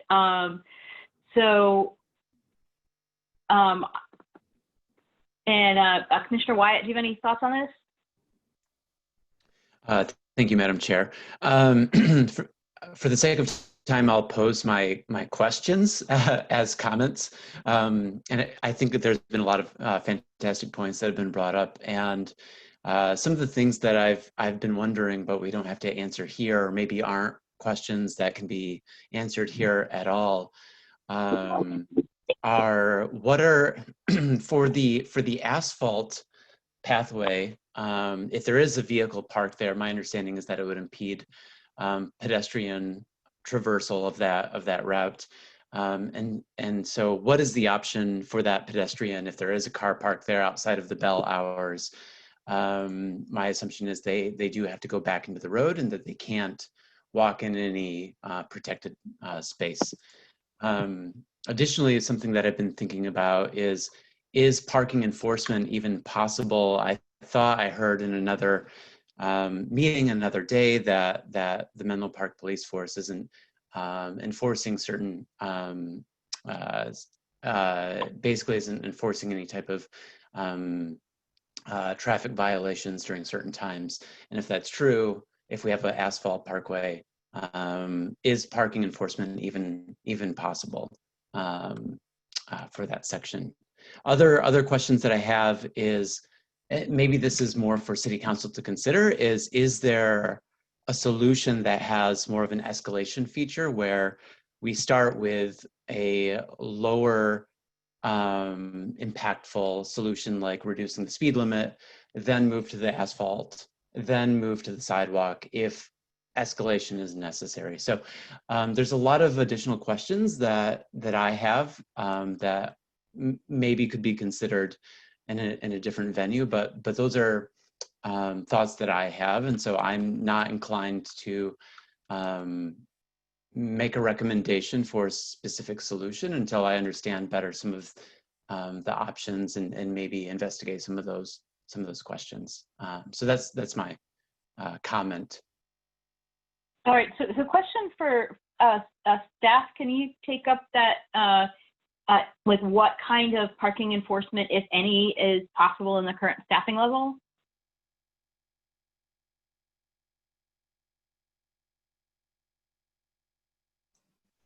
Hey, Kevin, you want to talk about that? Yeah, I'll go ahead and take that one. So due to some budget constraints, our police department is a little bit short-staffed at this moment in time. I would say, typically speaking, their parking enforcement is probably going to be a bit more passive than active. in the past. However, given the situation and the fact that this would be a new project, our police department will definitely be more than happy to take a more active approach toward the beginning and whenever that we ask them to do so. But I would say on a regular basis, maybe a couple years from the opening of the sidewalk or the pathway, whichever option we eventually go with, then maybe there will be a bit of a passive approach. Of course, hopefully by that time, we'll have a different budget situation and they'll be able to fully staff themselves. But that's the current situation that we're in. All right. Thanks. I think the first question, I'm going to share some thoughts and that are not going to be sufficiently well formed as to make a motion, but I'm going to share the thoughts anyway. And I think that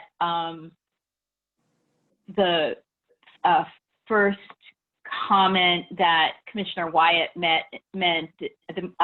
said in terms of, well, if there is a vehicle that is parked in the asphalt area and there is somebody trying to traverse it, like what do they need to do? Do they need to walk around the car and walk into the street?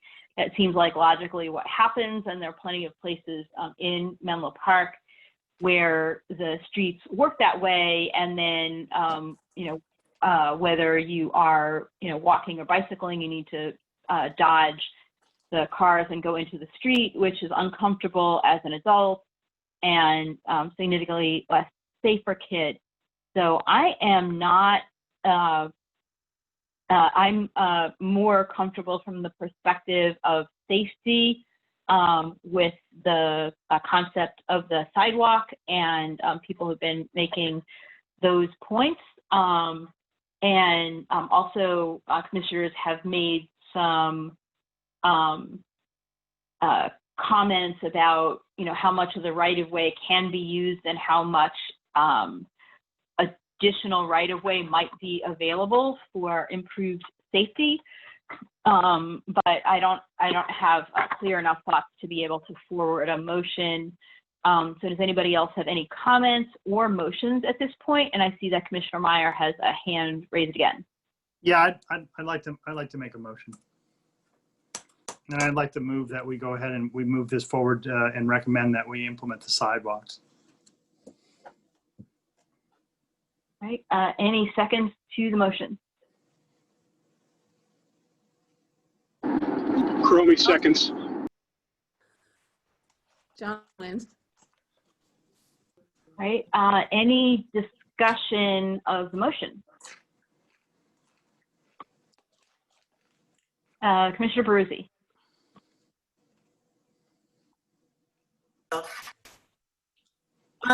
I have to say, I think both of these options are better than the status quo, and that neither of them is as good as what we're capable of as a community. And I love our engineering staff, and I know that they're just working within constraints that were given to them, so I don't fault them. But I was looking at that sidewalk and remembering what it was like to push a wide jogging stroller, and looking at the ways in which the sidewalk sort of dipped and meandered, every time you come to a driveway. I've walked on the sidewalks in Bellhaven and noticed that that's a frequent issue there. They actually have a lot of real sidewalks in Bellhaven, but they're not, there are a lot of obstacles and it's not great. And I would say I've spent a lot of time biking around Sharon Heights. I've looked at these roads. And it's true that there's a design standard that we've implemented across West Menlo Park, which is this idea of the asphalt frontage on which people sometimes park and a gutter. On most of the streets, you actually have that on both sides of the road. So Sharon Road is woefully backwards in this point. And I can understand the argument that this is good enough for these other streets. Why isn't it good enough for our street? But it's an abysmal design standard. When I was working on bike and pedestrian safety at Oak Knoll, I watched the kids walking into school along that pathway, and they kind of would drift. There's no physical barrier. They drift into the street, and then there's cyclists and drivers coming the other direction, and it's always terrifying. So I think that we can look backwards at fairness, and it's a race to the bottom, and we can say, well, other roads have this crappy thing, and so we should have this crappy thing too. Or we can look forwards and say, look what we were able to do on Santa Cruz Avenue. where we actually created real wide sidewalks and we have real like safe bike lanes, and it seems to work for people on that street. And they also get UPS deliveries. They also have mail trucks. I'm assuming Safeway still drops things off. Like somehow they've made it work.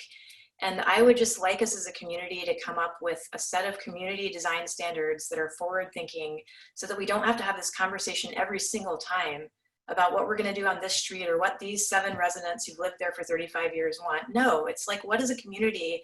What are our safety standards? What are we going to uphold? What are our speed limit standards? What are our sidewalk standards? And let's like do that. So I will vote for the sidewalk, but I want us to do better on this so that it doesn't always come down to these like sort of like small bore stakeholder meetings. Our whole community, we are all stakeholders in wanting people to get around safely and wanting people to be able to enjoy our streets comfortably. And we've seen what's possible, and let's not work backwards, let's go forwards. Sorry, that was an editorial. Okay, so I am not hearing any friendly amendments to this. And I think that, you know, I do hear the concerns about the convenience of car parking, but I'm also hearing the concerns about the safety of children and pedestrians and, you know, people using bicycles, especially children using bicycles in a shared street, dodging parked cars. And the safety is, you know, a very high priority. So we'll be supporting them unless anybody else has anything else to say. I'll be supporting for the motion, and we should use should we use the raise hand feature to vote? Staff, remind us how to vote here. Thank you, Madam Chair. Maybe for the sake of time, if you can just raise your hand if you're for the motion and hold it there for a couple of seconds. Okay.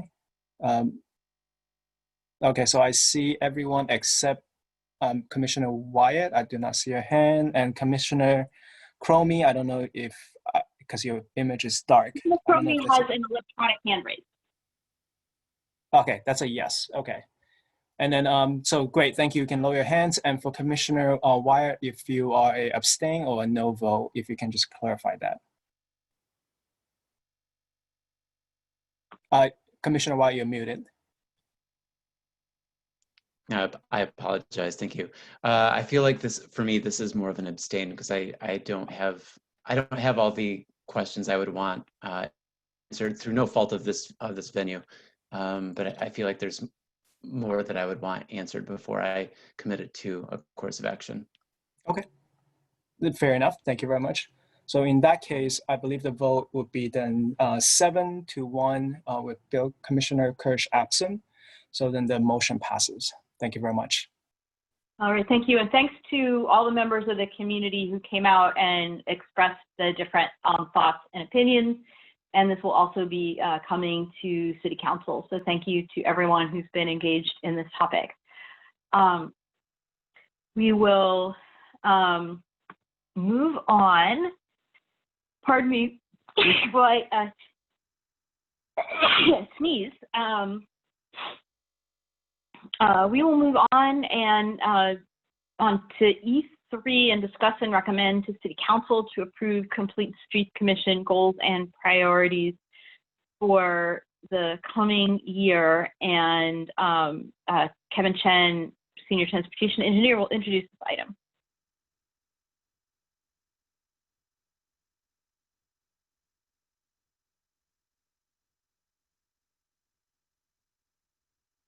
Kevin, are you muted? Thank you. Or, no. Bound to happen to me at least once or twice tonight. So thank you very much. So yes, as many of you know, and just for the benefit of the new commissioners, as a commission, an advisory commission to the City Council, each commission has the responsibility of creating a work plan. Essentially, the work plan is a way for the commission to prioritize their effort towards work that would benefit and support the City Council's priorities. So with that in mind, hopefully you all had a chance to read through the staff report and get a better understanding of the past year work plan, which was the 2019-2020, and hopefully that can be a basis for the discussion tonight. I also have 2 slides prepared. I will be sharing that with the commission in a second as well. Let me see.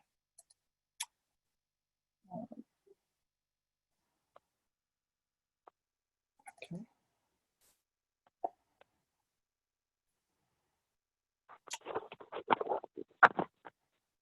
Okay, so can you all see my screen at this point?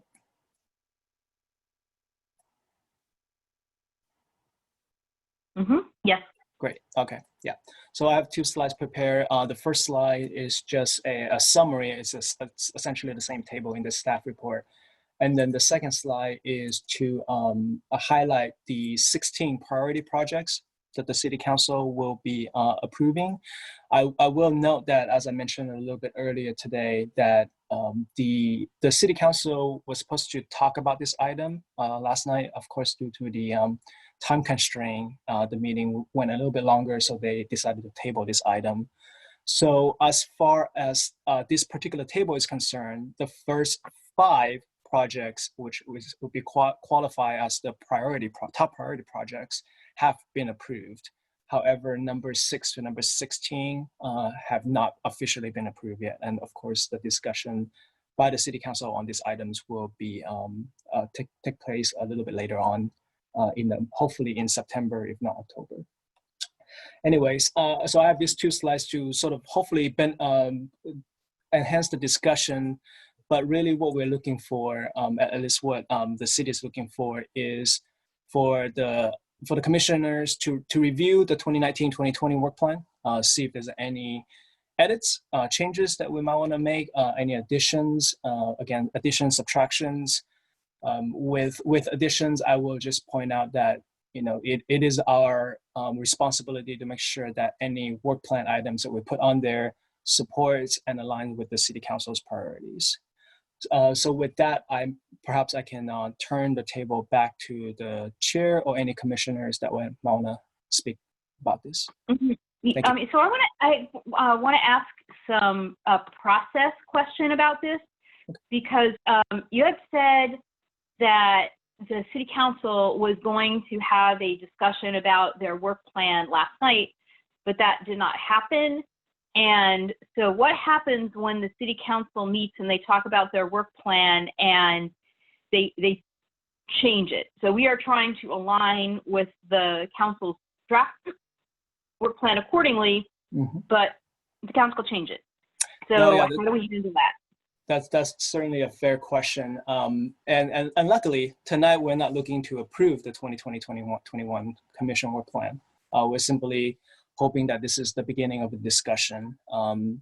Ideally, by the time that we come back to the commission next month, we would be able to, at that point, we would know what the City Council priorities are, or the approved priorities are. So I would certainly advise that when we have our discussions and talking points, we go ahead and stick with the 16 projects that's highlighted here. Certainly welcome any other discussions as well, but I would recommend that at the end of our discussion, we might be able to categorize 2 different categories. One is any actions or work plan items that matches what is on your screen currently, and then maybe a separate category of wish list or et cetera. And then hopefully we'll be able to sort that out at the next meeting. And so process-wise, could what we are saying also include comments to City Council that may be refining the City Council's priorities as they may impact our priorities? I think that's certainly yes. I would say the short answer to that would be yes, given the timing and the situation that we're in. Yes. Okay, great. So I have some more thoughts, but we'll put it to the commission for additional comments and discussions, and I'll share some more thoughts when more of the commission has spoken. I got my hand raised, if that's okay, Chair. Yes, sorry, it's a little bit awkward to kind of shift from window to window, and sorry for the slow delay. I'm like not the greatest video game player. Commissioner Meyer. Thank you. I really would like to see us take item number 15 and move it up as high as I could possibly get everybody else to move that up high. Ideally, I'd like to see item 15 at number 1. I think that if we can align as all the commissions down the row of this is the major thing we need to address. It affects everything. That's the only comment I have. And in case everybody's not seeing it, 15 is climate action plan implementation. I believe that should be the top priority. All right. Excellent. Commissioner Espinosa. Yes, so I'm one of the new commissioners. I've only been on the commission for 3 months now. And so I just want to make sure I understand. So if you could go back to the previous slide, Kevin, the one from this past year's, the commission's work plan.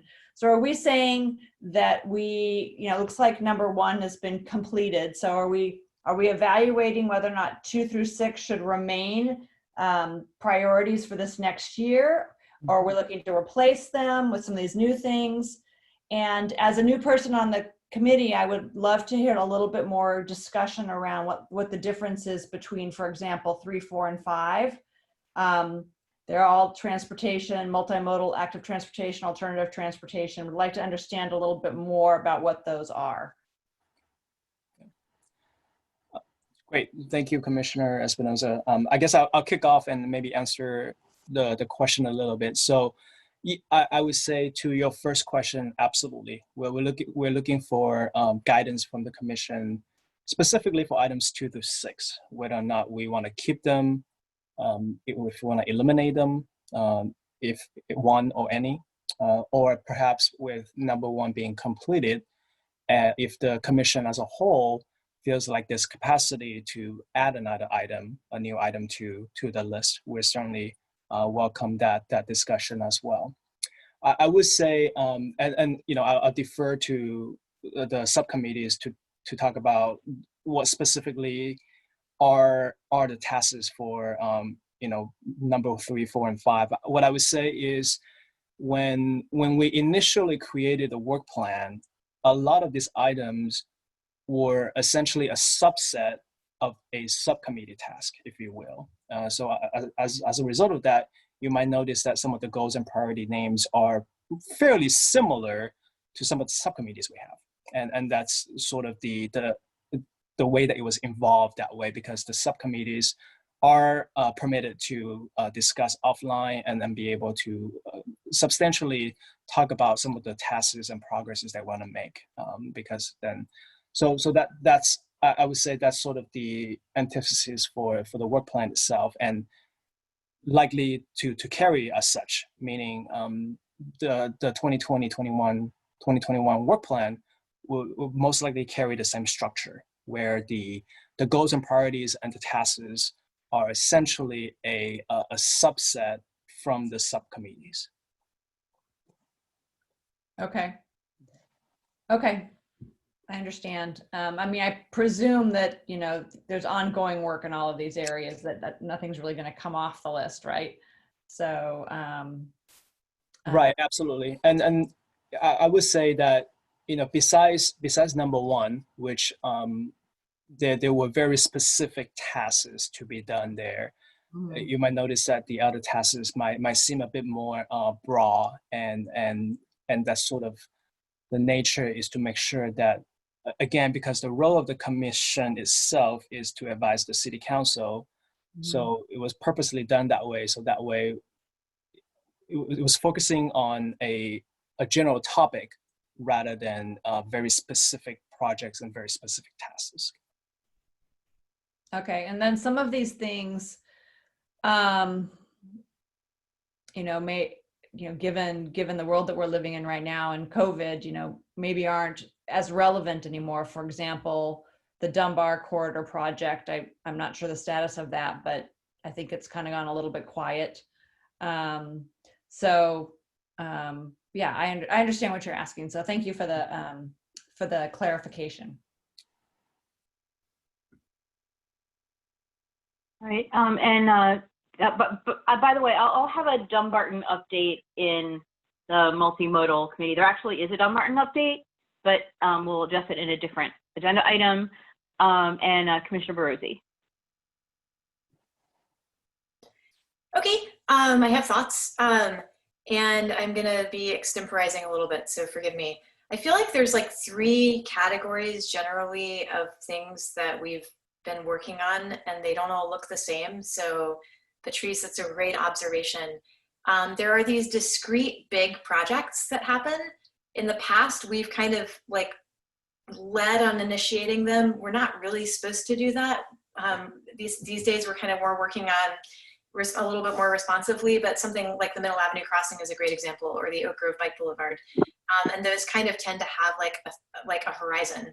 And then there are these community task force type roles where like there's a Safe Routes to School program in the community, and Lydia, for example, goes to those task force meetings, figures out what's going on, represents Complete Streets, comes back to us with information, shares things with the council.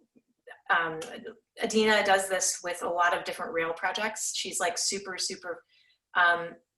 knowledgeable about all the different multimodal transit projects around the Bay. And so we have a role as commissioners that we can play where we can sort of be the eyes and ears in the community and on these different little bodies, and then bring that information back to the staff, to council members, and to the commission, and to the public in these public forums. So that's another great role. And those are just sort of like ongoing low threshold activities that sometimes bubble up when there's more going on. But then also there's this other role that if you go to the next slide, Kevin, I think there are obvious ways in which we should be involved and provide advice, like the Transportation Master Plan. And then there are these less obvious ways to be involved that are still really important. So for example, if we're looking at things like, I had made a list, I'll just take number 3, the Belhaven Community Center and Library. It wouldn't immediately be obvious that this should come to the Complete Streets Commission, but a community center and library is going to be attracting people, and they're going to be needing to get there, and they're going to be needing to figure out how to stow their vehicles or how to walk there safely, and there's going to be sort of access issues. And so another thing that I'd like to request, which isn't really a work plan item, but we need to figure out how to capture it, is that we be proactively invited to give input on city priority projects that aren't just, they don't have transportation in the title, but they have strong transportation in it. And the ways in which, as Mike said, everything we do in a way comes back to climate change, right?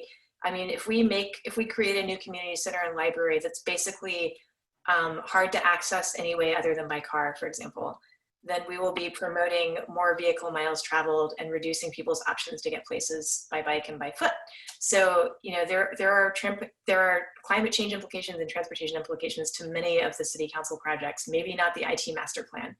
But I guess I would think of those 3 buckets, right? There's like big discrete projects, transportation master plan, Middle Avenue thing.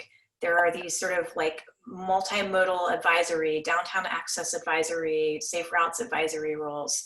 And then I would like to see us, Kevin, being consulted on some of these other issues. And everything from like housing development, like we should probably be looking at parking and what that means, to obviously climate action plan. So I'll stop talking. But that's how I would frame it. 3 buckets. Mm-hmm. Okay. Do any and if you had your hand raised before and you don't actually want to talk again, please lower your hand for now. Commissioner Lee. Yes, I'm looking at last year's list.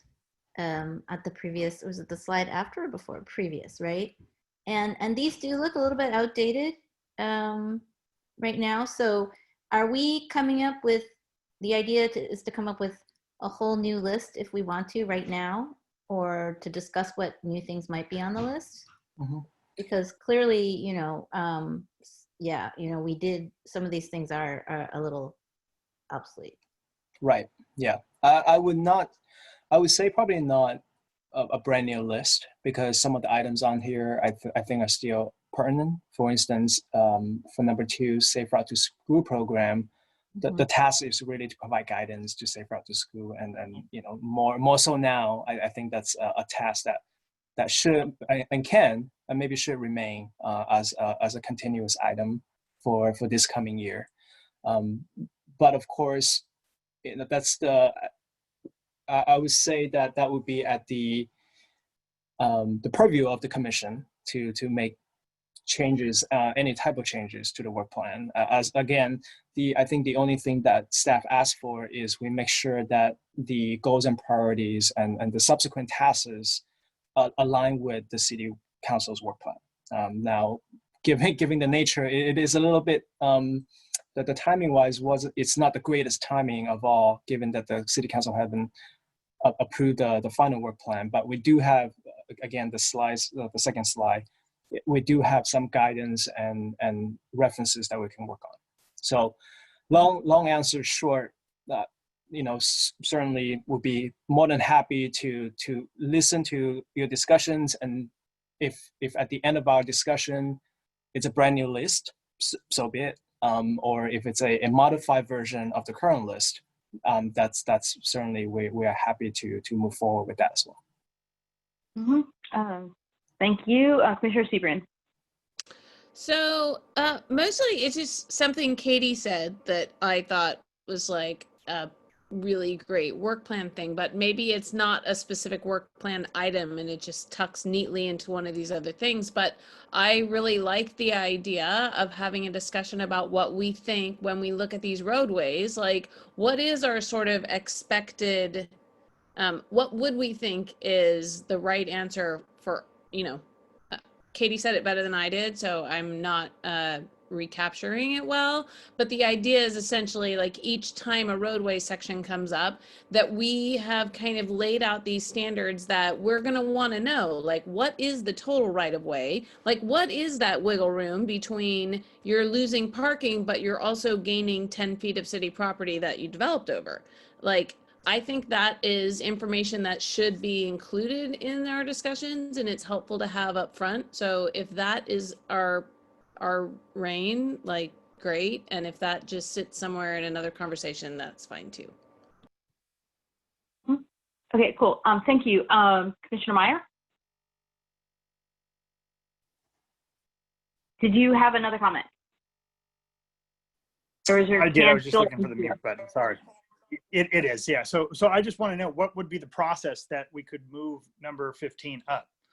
Would I need to do a propose that we take it up to the top spot, and see if and then we need to vote on that, or what's the process?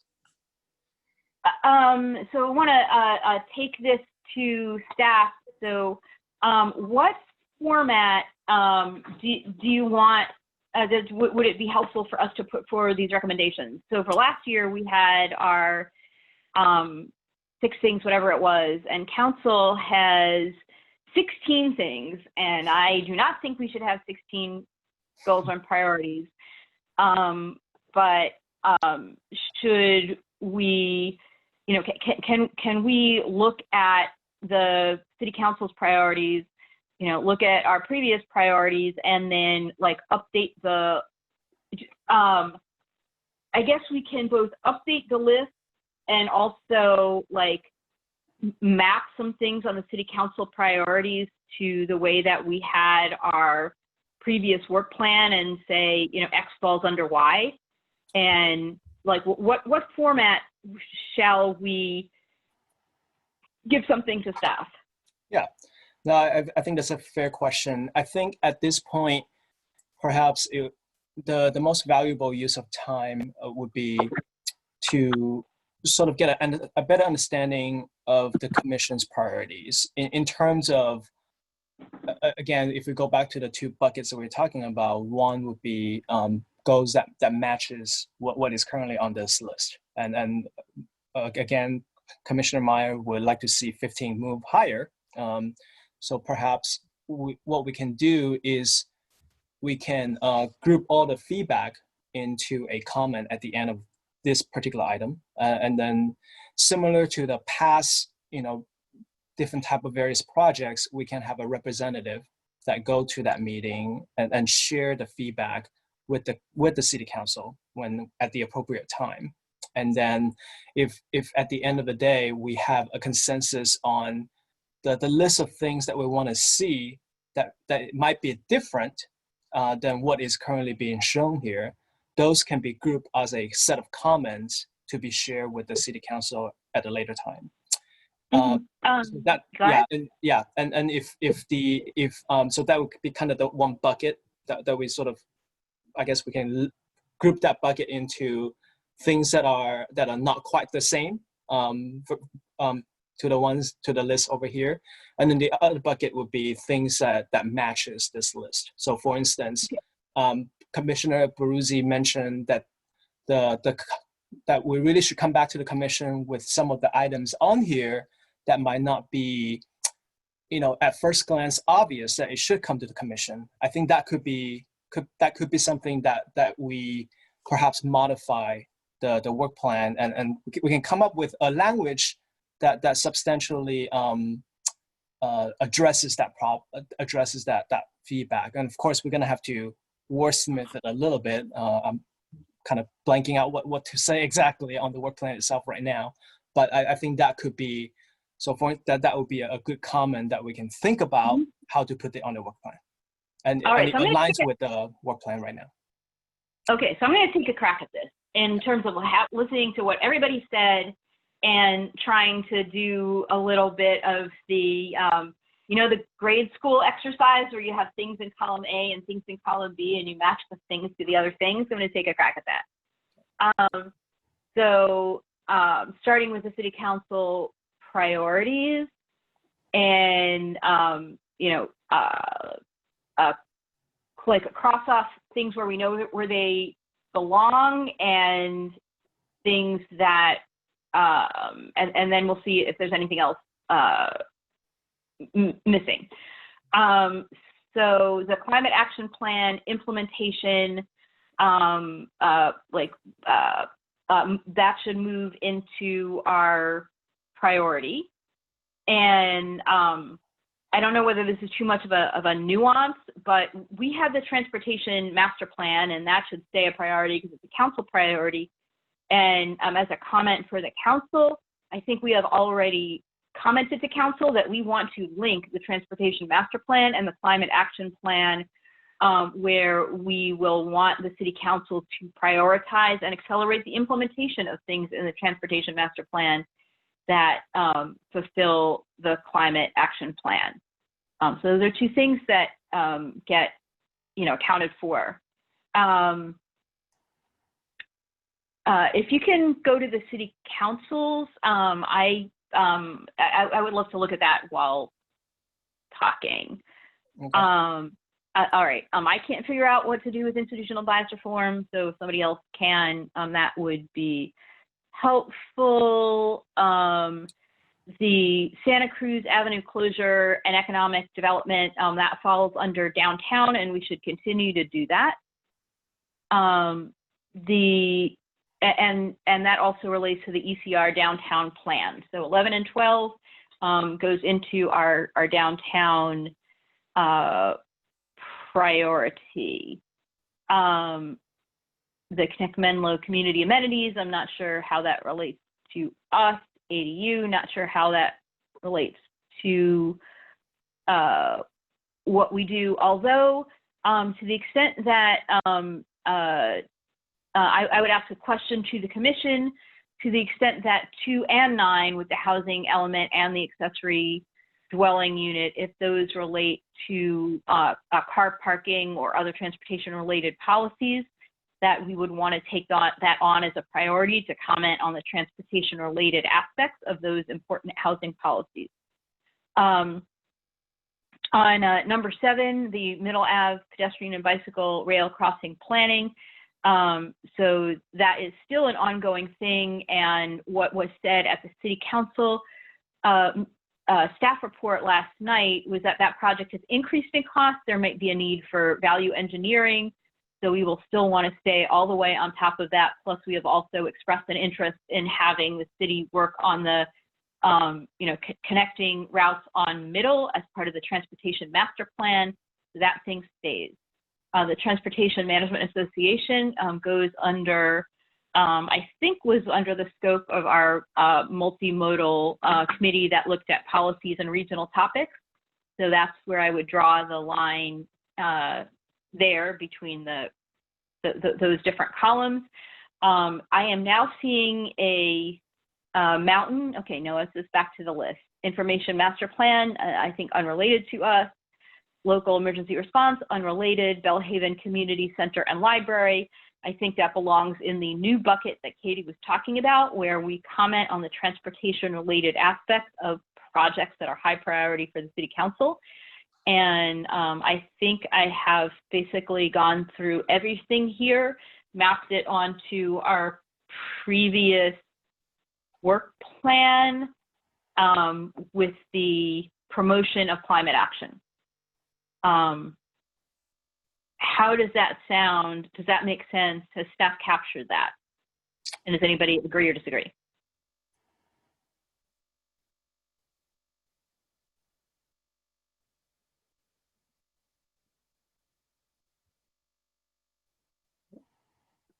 I believe Commissioner Baruzzi would like to speak, and then also Commissioner Lee. So through the chair, if we can maybe let them speak first. Yeah. So I was trying to do a similar work to Adina, and I was feeling like I could almost dump these two things into two different buckets. They're like these projects, like the Climate Action Plan implementation, which is going to be a project every year, but we need to like find things to implement, right? The TMP, the TMA. It's funny, like Middle seems to be ongoing, and I imagine that we will continue to have a role in this, and it will crop up from time to time. So I'm not quite willing to take it off, something that's that high priority off our list, even though our first task from last year is done.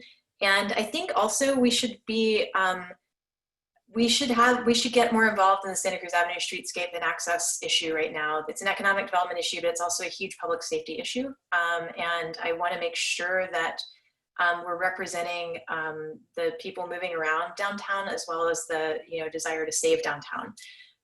So those feel like projects, and we could then map those to different subcommittees that we have. And then we have these ongoing advisory buckets, which include Safe Routes to School, the multimodal work that Adina has been leading, zero emissions, and something that I was calling like roads/sidewalk engineering for complete streets, which is sort of that bucket of like, okay, we're repaving a street, like, how are we gonna like add bike lanes, et cetera? And this is the category in which I would also like us to see us start asking for standards.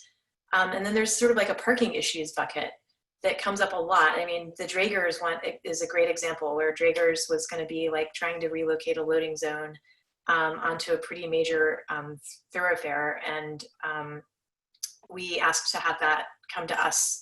But those kinds of issues are, I think, pretty important. And I guess what I would say is, I'm wondering if that's how we can present our work plan, is like here are the projects that we're imagining will be like things, sort of discrete things. And here's sort of like the ongoing advisory roles that we want to make sure council is aware that we'd like to play, that we're offering to play, and we're kind of like getting that out on the table. And then like, here are the subcommittees that each of these things would map to. I know we have a subcommittee discussion coming up next. And to me, that makes sense. I'm wondering if I'm leaving something out. This is making me have an idea about how to do a motion, but I want to hear from Commissioner Lee first. But before going to Commissioner Lee, I want to comment on the design standards issue, because I think that the design standards issue is super important, and really want to get that onto the City Council's radar screen. But I also think that in order for the city to do a good job on that, that is going to take staff time, and staff is thin. And I think the top thing that we have talked about wanting staff time to do is to, be able to bring back enough resources to be able to implement some of the active transportation projects that would fulfill the climate action plan. And I think if we had a choice between, like right now, we can't do either. And if we had a choice between doing some climate action plan things and doing citywide design standards, I would take the project. So what I might want to do would be to talk about that to City Council as a future priority, but not recommend it as a current priority. And this is something that our, as part of a motion, I would like us to grapple with that issue about whether we think it should come on this year and take staff time and bump something else, or put it on the radar for later as an important thing. Yeah, go ahead. Can I quickly respond? I think these are the same thing. In other words, I mean, it doesn't sound like it. Design standards sound incredibly unsexy, but I keep thinking about all the staff time that gets spent. If we want to reduce vehicle miles traveled, which is a huge part of our, which is the big part of climate action plan that we as a commission would be holding, we're not going to get there if we don't have safer streets and sidewalks. And we're not going to get to safer streets and sidewalks quickly if every single time we have to go 20 rounds with like 15 residents. I mean, I have this dream that we can actually just say as a city, I mean, we talked about this last time, we talked about a speed limit standard so that every time we come to a street, we don't have to go 15 rounds about which speed limit this street should be, right? So I would like us to start talking about standards not as a sort of a standalone entity into itself, but as a way to preserve staff time to get to the important things. Like if we can do a little bit of work up front, or if staff can do a little bit of work up front, then I hope it would give us the ability to implement things more rapidly down the road. That's what I'm thinking about. I know that's a tough sell. I've tried to make it before, but you know, I'm going to keep beating this drum. Okay, so as we turn this into motions, I'm going to have a question that is a way to frame it that maybe staff can answer. But meanwhile, Commissioner Lee. So I've been listening to this discussion and thinking that what I wanted to say before was that, you know, we had along the lines of design standards. We had talked at various other meetings about trying to push the idea of NTMP reform, right? Because it was so incredibly onerous and painful for residents. And so I wonder, as a way to kind of like make this really super clear and easy to understand, like if our goals and priorities are reduce staff time by, you know, minimize residents, I don't know, some way to make it in terms of like cost savings or time savings, so then it becomes really clear, like, or that should be one thing here, and that would be a way to kind of put an umbrella on what design standards are designed for, right? It's not design standards in and of themselves. I mean, yes, but why? It's because we can reduce staff time, we can get things done faster and forward everything else. So. Mm-hmm.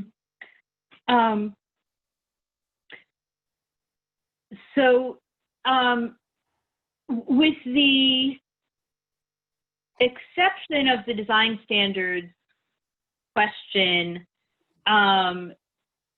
did fellow commissioners understand how I had tried to summarize and map the items from City Council to our goals and priorities buckets, with the addition of what Commissioner Baruzzi was saying about the buckets not counting design standards?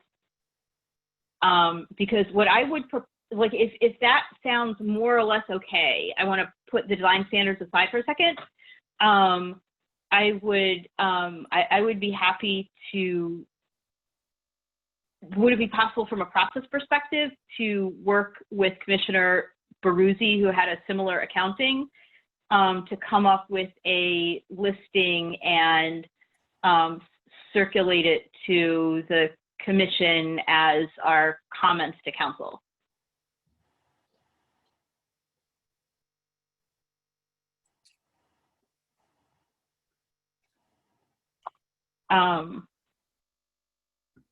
Commissioner Espinosa. I think that sounds great. I mean, I'm a very visual person, so I really need to see something. It's hard to just talk through it, but if that's what you guys want to do, I think that sounds great in terms of next steps. Mm-hmm.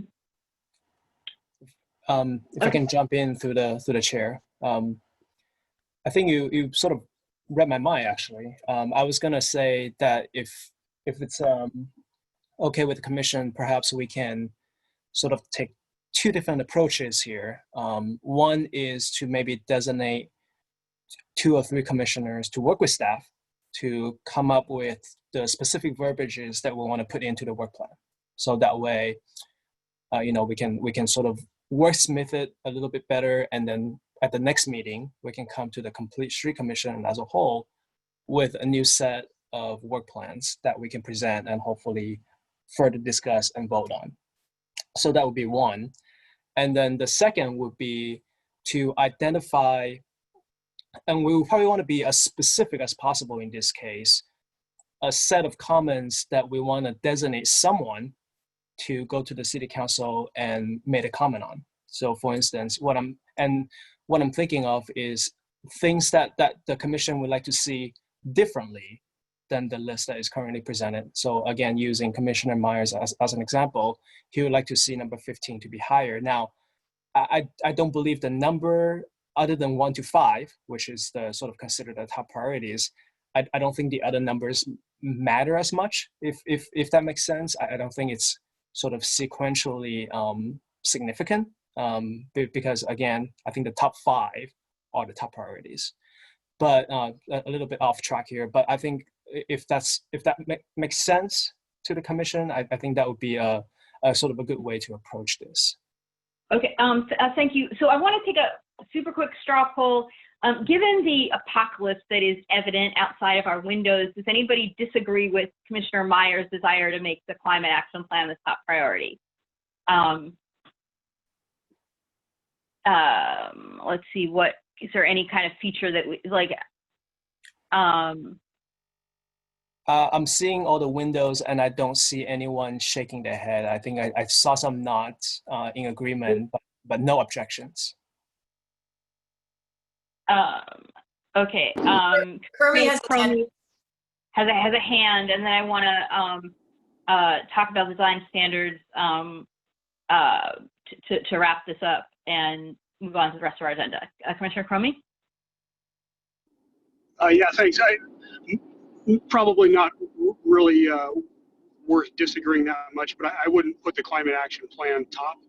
But I mean, I guess this is just kind of how I think about it in terms of like, for me, it's safety number 1, logistical convenience number 2, climate action plan 3rd. But I understand that 1 and 2 of what I just said are not actually itemized in the 1 to 50 in this list here. So it's just kind of how I think about it. For what it's worth, but I understand I'm probably in the minority, so no big deal. I just thought I'd get that on record. Okay. All right. Well, thank you for sharing that. And there's probably some non-trivial overlap because if you make things safer, particularly for active transportation, you also wind up improving climate. So thank you for sharing that. I want to. That's the point. Yeah. Okay. Cool. So then, with the thanks for the summary from Kevin, want to go back to the design standards topic and ask staff, is there a way where if there are street projects moving forward, that there's a way to do them that could consider what, design standard precedent this could set or enrich? So if we were able to, fulfill the goal that we had before, which is to work on the connections to the Middle Avenue undercrossing, and pick that out of the PMP as something to prioritize and be able to enable staff resources to do it. Would that be something where we could learn from that experience and have that be a potential a design standard for a bike route. So would we be able to work on the design standards through the projects that we had that we might be working on, or would it need to be a separate project? Right. Yeah. And I would just say that I certainly understand some of the frustrations that are coming from the public and the commission as well. I've been with the city for about 5 years or so, and I think when it comes to sidewalk projects or any type of projects that sort of require the modifications of landscaping or someone's private landscaping that's on public right of way, granted, I think the city council has been very understanding, and I think they want to be as understanding as possible and sort of have the balance, if you will. They certainly want to be able to look at the safety factors, but also looking at sort of the impact to private residents. And so the practice has always been that we want to make sure that we do the proper outreach to let people know that the project is coming, what kind of impacts the various designs would have on their landscaping, and of course, hopefully come to a conclusion at the end that is acceptable for all parties. With that being said, I think the idea of a design, sort of a design criteria or a design standard for each type of roadways, I don't think that's out of the question. That's certainly something that if the commission wants to take on, we can certainly do so.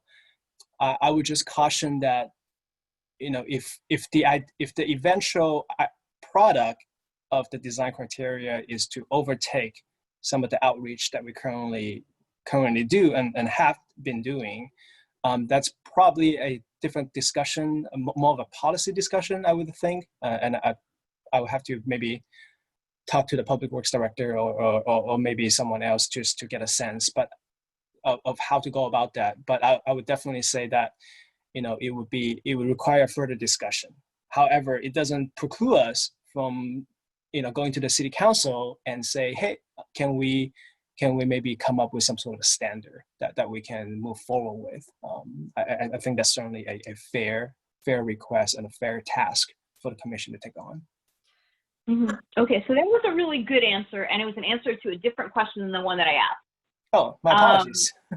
All right, no, it's cool. It's a good answer. It was just different. So my question was, would we need to have, from your perspective, from a professional perspective, would we need to have a city-wide transportation project to design standards for all the different types of streets, or would we be able to work with projects that were in front of us to say what element of this project could and should be standardized? And maybe some of them are unique because of it's a unique circumstance, but maybe there's some things that are generalizable, in which case we would be working on this particular thing and decide that we want to generalize it.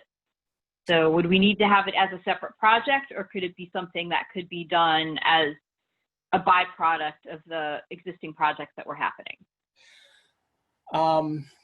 If I understand you correctly, I think if the end product is to create a design standard that is applicable citywide, meaning there's a design standard for a collector roadway, a design standard for minor arterials or mixed-use roadways, I think that would probably have to be a separate project, because then the standards of which would be the end product of this project would be applied citywide, and it would be a fairly huge undertaking that require, I would assume, quite a bit of resources and also outreach required. Because anytime that we want to work on any citywide policies and projects, I think the outreach sort of requires a much more extensive outreach effort and process. Mm-hmm. Yeah, so I would say most likely you have to be a separate project. Okay, so if we have enough guidance, Kevin, do you need a motion on the first bit in terms of delegating people to work on a draft priorities as well as draft comments?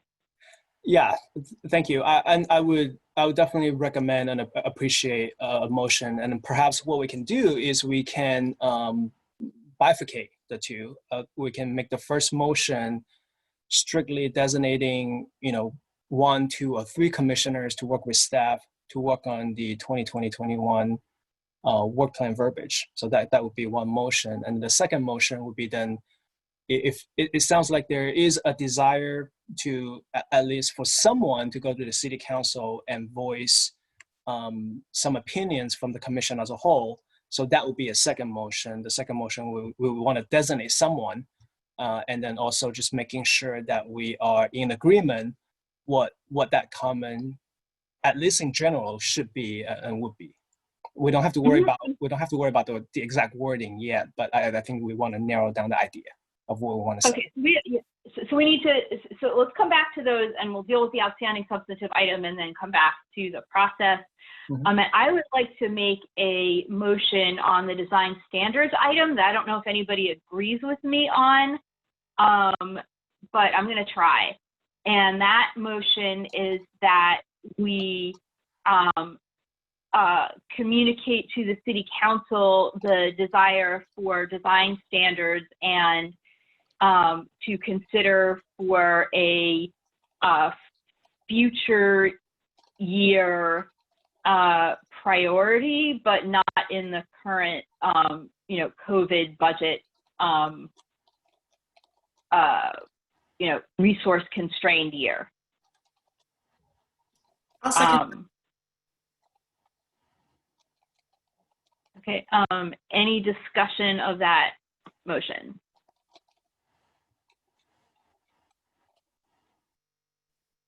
And here I'm need to do the little window management dance here. Does anybody have a hand raised physically or virtually? Because my windows are not popping up correctly. I see 3 hands. I see Commissioner Cromie, Lee, Wyatt, and also Espinoza. Through the chair, if you want, I can go ahead and maybe call them. Please do. Okay. Yeah, so my hand's been up for a while too, just to make it. I apologize, and Commissioner Meyer as well. So perhaps let's go with Commissioner Cromie first. The only thing I was going to add to the motion is I would accelerate its priority on the design standard. I don't know that I would wait for some unconstrained budget year. I think a lot of the early design work on the design standard can be done volunteer based on this commission.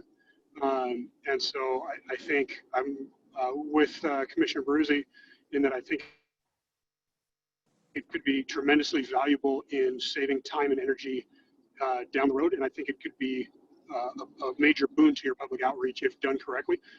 So I'm in favor of it, and I'm in favor of it sooner. Okay, so I'm not going to take that as a friendly amendment. First of all, because we saw what happened when we had commissioners that, got, did a lot of work on design, and it went a little bit ahead of city staff, and it ran into challenges. Feel free to make a substitute motion for that. No, I'll default to your judgment on that. No motion modification. Okay, and this is coming from having watched the budget process really closely and being kind of painfully aware about how little we have the capability to do with the current level of staffing. Yeah, understood. I'm with you. Can you call more hands? Yeah, so maybe next we'll go with Commissioner Meyer. Yeah, I'm just going to wait till I can make a motion because I wanted to move to bring 15 to 1, which is what I said to start all of this off. Okay, got it. Okay, Commissioner Leeden.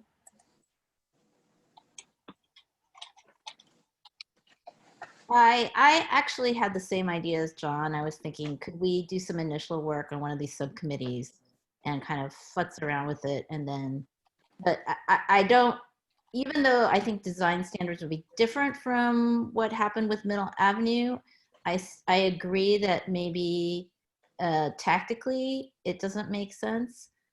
We could suggest, I mean, to council, like, hey, again, sort of in that volunteer spirit, like we could try and put some draft ideas down for staff to see, you know, as opposed to we're going to make a formal presentation to commission about this. I don't know, but I feel like I do feel a sense of urgency. I feel like, you know, this is something that we've been struggling on the commission for forever and ever. And it, you know, we just spent how long, like 3 hours talking about one sidewalk. So, you know, it does kind of wear on one after a while. Yeah, and I think that we're a little upside down on this because we can't really do it and we can't get staff's resources until city council makes it a priority. So we would need to ask council to make a priority to work with us, even if we took the lead on it as commissioners. So I won't support that as a friendly amendment, but feel free to make a substitute motion. No, fair enough. I see what you're saying. Next would be Commissioner Espinoza. Yeah, no, I just, I thought we were voting to agree with Commissioner, or with the chair, about what her motion was. So I'm still learning about all these different kinds of motions and subsequent motions and special motions and things like that. So I don't have any additional comment. Got it. Okay. Last, I believe, Commissioner Wyatt. Thanks. I actually didn't have a amendment or friendly amendment. I was just going to comment that I generally support the concept of design standards, and without knowing wholly what those encompass, I actually would wonder if a design standard could encompass aspects of the climate considerations that maybe we want to make a part of that standard, and some of the concerns that Commissioner Meyer might have, maybe we want to include those. So I don't think that's a friendly amendment. It's more of a comment about general support of the design standards and interest in including something about climate considerations as part of those design standards. Okay. Okay. Great. And Commissioner Meyer, is your hand raised for on purpose? Yeah, for the next thing. As soon as you vote on this, I'd like to make a motion. Okay. So are we ready to vote on the motion, which is to recommend to City Council to consider design standards for a year in which there is resources to work on them? Okay, sounds good. So we have a motion and a second, a motion by the chair and then a second by Commissioner Baruzzi. If I can just have a raise of hands, hold it for a couple of seconds. Okay, so I see a unanimous, so great. Thank you very much. Okay, so now back to the appointing people to craft work plan recommendation and comments to council. I would suggest that they be the same people since they are closely related. And I am happy to work on this. And I heard Commissioner Baruzzi say a rich subset of things that I think overlap with what I said, but aren't like identical. And so I'd be happy to work with her. Would you be willing to work on that? Is that a yes? Is that a volunteering? Or no, actually, sorry, I was going to say that that it might most appropriately be done with the vice chair, and I'm also considering that since Commissioner Meyer had a strong interest in moving climate action forward, that if you were going to include a third commissioner, I basically want to back away and make sure that other people have a chance to participate, because I've said most of what I need to say. I don't feel that I want to give other people the opportunity.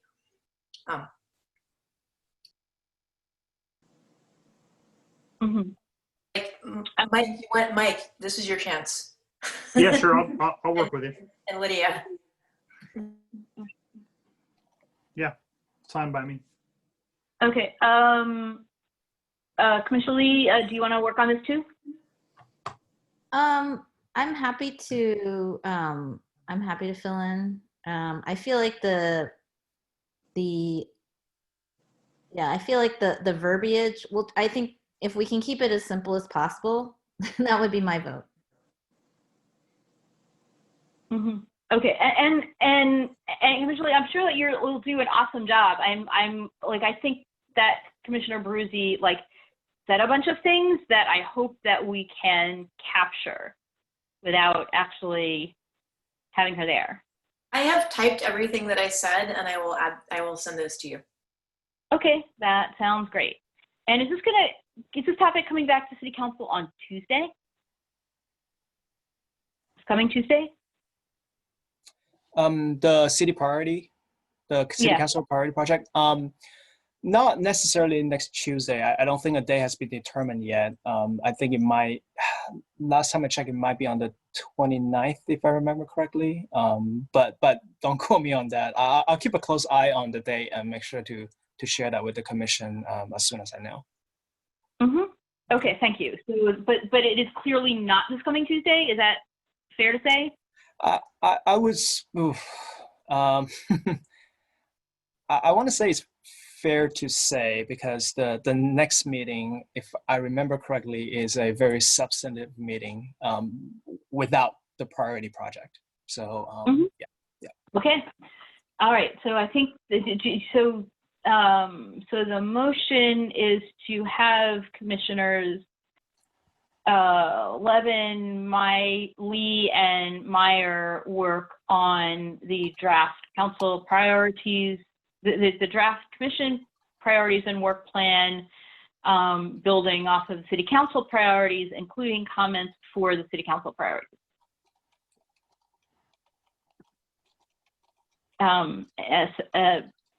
It's getting a little bit late, so did that make any sense? And if so, do I have a second? I'll second it. All in favor? Great. So if you can just hold your hands up, I believe that's unanimous. Thank you. And then Chair, if I might make a motion.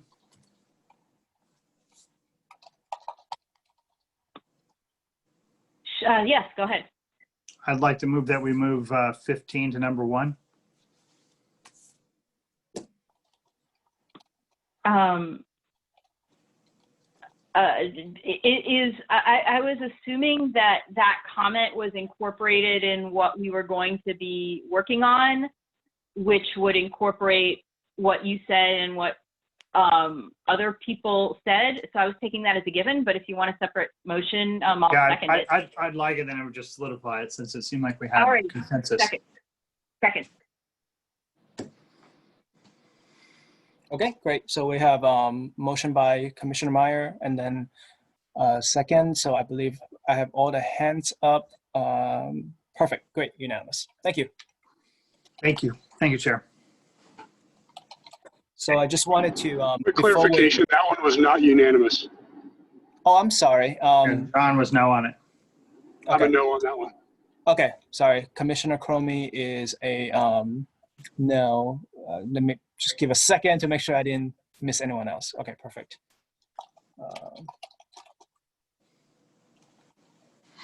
So just for clarification, I'm just gonna briefly summarize what have been voted and agreed upon. So basically we have Commissioners Levin, Meyer, and Lee to work with staff on the draft commission work plan verbiage. And then also there'll be the one working on the comments to the city council priorities, which has two major components. One is the desire for a design standard. And then the second would be to move number 15, which is the climate action plan implementation, to number 1. Great.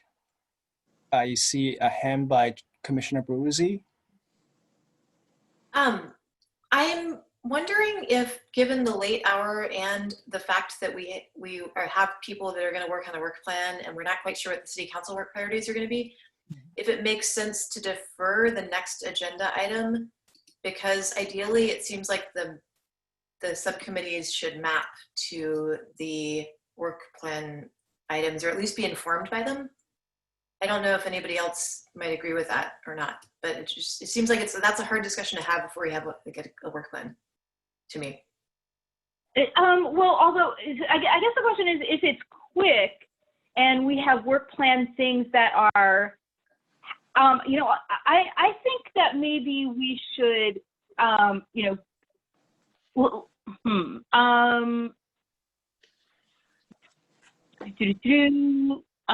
it says evaluate commission subcommittees. Can we do the following sequence instead, Kevin? Can we go through, because things might change, but we have committees and subcommittees that are working on things and some things that are known to be continuing. Like we have some live downtown active transportation and transportation issues. And if there's anybody that wants to work on that, they should be able to dive in and not have to wait till a subsequent meeting to be able to dive into a thing that is known to be happening. So if it is permissible, I would like to go to the subcommittee reports and then hear from new commissioners as we go through each one, if anybody wants to join a subcommittee as part of the update. Is that possible? Can we do the agenda that way?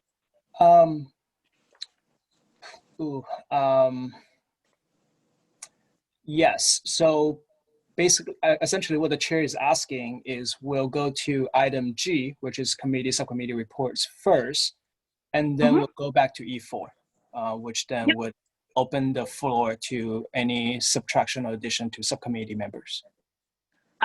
Correct, but we'll have the people doing the volunteering within G, and then we will vote on it when we step back to the previous item. Yeah, I think that's yeah, procedurally, I think that's okay.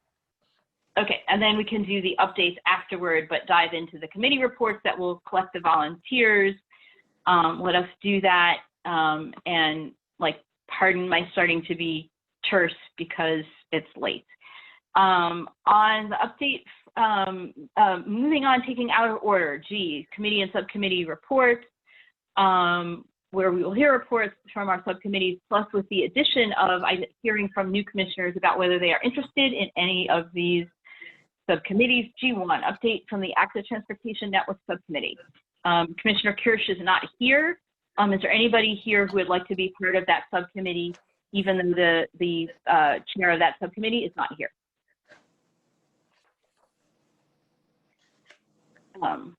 And I can't, now I need to go back and get the window forward. So is anybody raising their hand who's interested in being on the Active Transportation Subcommittee? I'm potentially interested, but I would like to hear more about it. Okay. So I think that'll still be tentative until Commissioner Kirsch's. I thought the rule was the only way you could hear more about it was joining it. That's the rule.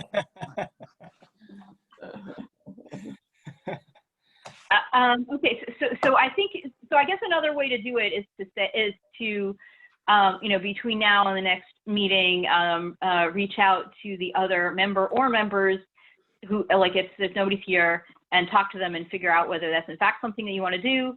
Okay. All right, super. And I am like not mad at anybody. I'm just going fast because it's late. G2, Climate Action Plan Subcommittee, where we did not do any, did we do something in subcommittee since last meeting? We did make recommendations for the Climate Action Plan that the City Council then adopted and have prioritized Climate Action Plan. For our coming work plan, does anybody of the new commissioners want to, actually there's 3 people on here. So does anybody want, how many max people can we have on the subcommittee? 4 max. Okay, is there anybody else who wants to step off or step on? A staff, please help with any hands that may be raised physically or virtually. Yep. And maybe for the benefit of Commissioner Cromie, I just wanted to announce that the Climate Action Plan Subcommittee currently has members Cromie, Levin, and Meyer.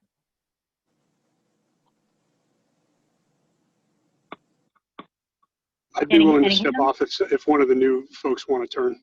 of the new folks want to turn. I was really cool because I was going to say I was willing to get on it. And I'm on it. Yes. Okay. No, any more hands? No more hands? Well, I think we should make Wyatt be on it. I'm not. I'm not going to lie, Commissioner Meyer. That is interesting to me, but I don't want to. I don't want to sign up for too much as my first subcommittee, and so there's another subcommittee I want to make sure I express my interest in and do a good job at before I sign up for 2. Is 2 a lot? I don't know. Nah, it's not too late. You already got my spot. You already signed me up. All right, all right. Delivered.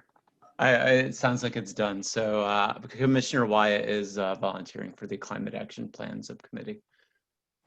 All right.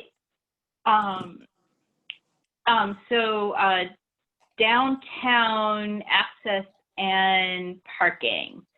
Baruzzi and Levin paid attention as individuals to some of the decisions being made regarding Santa Cruz downtown access and parking, and may wish to participate as a subcommittee engaging in this. So we have a question for staff about this.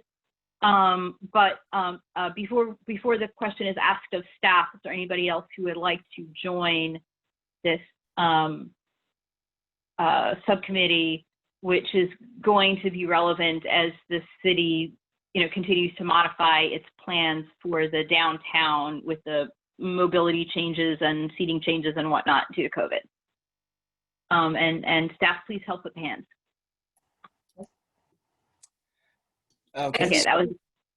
I believe I see 2 hands, one from Commissioner Wyatt and one from Commissioner Espinoza. Okay. Cool.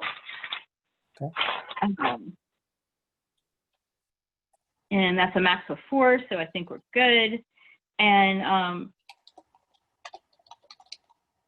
am assuming, Kevin, that you are also helping to keep track of things. Yes, I am. And we're not. Yeah, we won't be officially vote on it until E4, but I'm keeping track of them. Yes. Exactly. That yes. And so then the question to staff is, how can this subcommittee most helpfully support City Council as they are going to be making a stream of decisions about how to use that downtown space and mobility in the coming months? That is a great question, actually. And one, unfortunately, I don't have too many insight on at this moment. So if the chair would allow me to go back and talk to my colleagues, I can get in touch with the subcommittee offline on this topic. All right, that sounds great, because we definitely do want to play such a role. Noted. Yes. All right. Moving on to G4, multimodal, dealing with regionally related policies and programs relating to a variety of types of multimodal transportation. And there is a Dumbarton update. There is a proposal to have the Dumbarton project be included in Plan Bay Area, which was supported by Samtrans.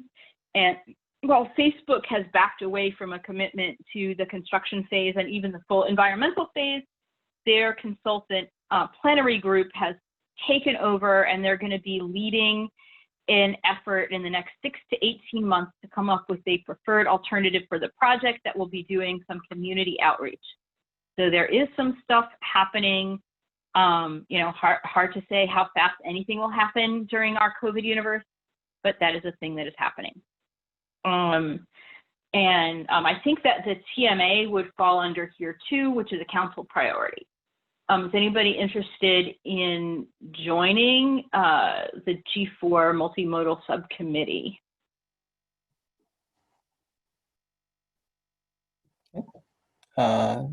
Seeing no hands, so perhaps we can move to G5. All right. Update from Safe Routes to School. Can Commissioners Seabury and Lee and Meyer share if you have any updates and recruit any volunteers if there are anybody? I can step in. So the most recent thing we did was to look at the, with the help of Nick in Public Works, to look at the maps of the bus routes that were being cut because of COVID, and figure out alternative bike routes that could take their place. And so Jackie and I put together some thoughts. We looked really closely at all the maps together, and we passed that information back to Nick, and hopefully they'll be able to do something with that information so that when the busing does start, parents who might have previously sent their kids on these buses will take a look at these handy dandy maps and say, oh, you can do this instead. So that's the hope. Quick question / comment. It was super clear last night that in the evaluations of the downtown street closure pilots, etc., there really wasn't anybody representing. There were a lot of people representing the different viewpoints of the merchants, and there were people who had sort of like ideas about like their dream Menlo Park. But nobody was talking about what was going to happen when kids start going back to Hillview. And that is a major, I mean, you know how the kids tend to flood downtown after school, and how they also like to ride up Santa Cruz Avenue on the way to school. And if traffic is only going one way, that's not going to change the kids' patterns, I fear. I think it will just cause them to ride on sidewalks and ride the wrong way on streets, and just kind of like be little bulls in china shops, or china shops in bowls or something. Like I worry about their safety. And so I'm hopeful that, I'm hoping that the Safe Routes subcommittee can elevate this to Andréane and Nick and make sure that the city is talking to the school leadership and being really realistic about what we expect 12 and 13-year-olds to do. Like, I don't know that detour signs and please don't ride your bike on the sidewalk signs are going to be effective, because if they were effective, then, you know, like stop signs would work. So anyway, that's what I got. That's a really good point, Katie, because I mean, during the whole closure of everything, like bicycles have essentially not been part of the discussion at all. Like there's the pedestrians and then there's the diners, but then the bicyclists are like, whatever, you have to fend for your own. So yeah, no, that is a really good suggestion. I mean, they were going to basically talk about not having bikes ride through the closed sections at all, and having like big detour signs.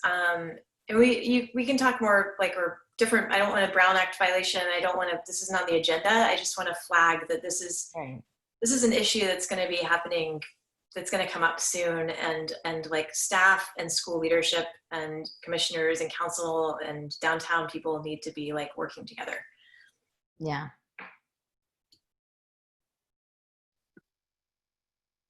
Yeah, and that is actually a fair comment to have made under G3, which is that there is a proposal on the table to detour bicycles away from a block of downtown.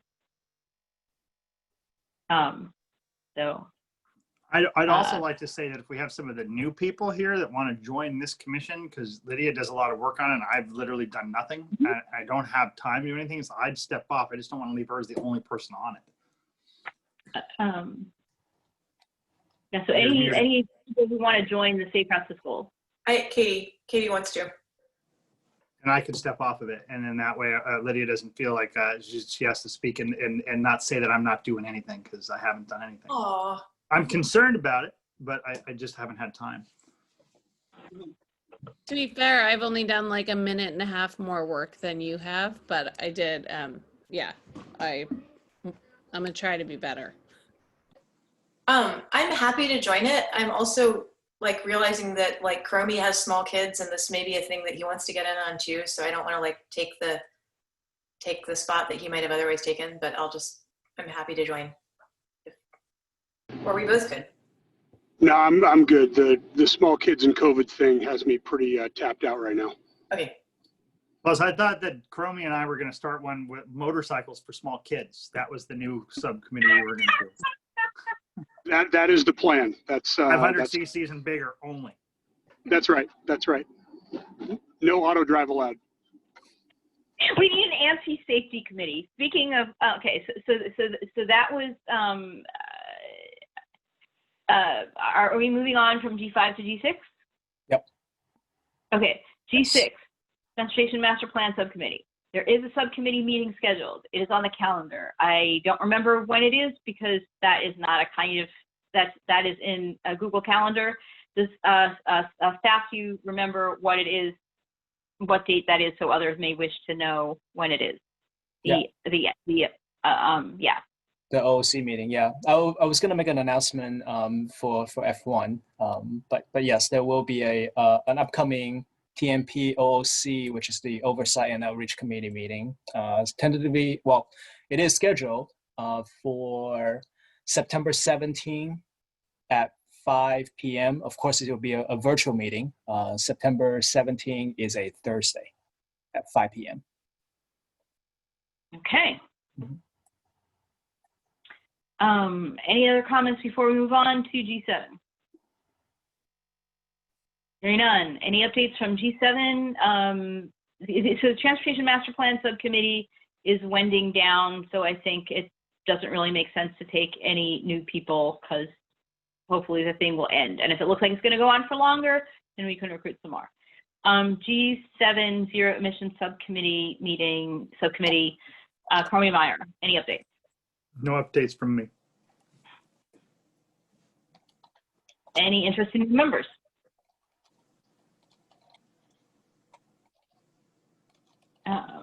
Help with staff from hands. Is there any hands? No hands. Yeah. All right. Okay, so now we can circle back and summarize. Kevin, can you summarize who had volunteered to be on, like, summarize all of the commission subcommittee changes so that we can make a motion and vote on them? Okay, great. So for the Active Transportation Network Subcommittee, no changes currently, although I believe Commissioner Espinoza is going to reach out to Commissioner Kirsch offline just to get a better understanding. G2 is Climate Action Plan Subcommittee. We are removing Commissioner Cromie, adding Commissioner Wyatt. G3, the Downtown Access and Parking Subcommittee, we are adding Commissioners Wyatt and Espinoza. The Multimodal Subcommittee, no changes. No change. Safe Route to School Program Subcommittee, we are removing Commissioner Meyer and adding Commissioner Baruzzi. And no changes to the Transportation Master Plan Subcommittee and the Zero Emissions Subcommittee. If everybody's in agreement, perhaps we can just take a quick vote. If I can have a motion and a second by somebody, and then we can move on to the next item. So moved. Okay. Seconded. Okay, sounds good. Great. And I believe that's going to be unanimous, right? Yeah. Perfect. Great. Thank you.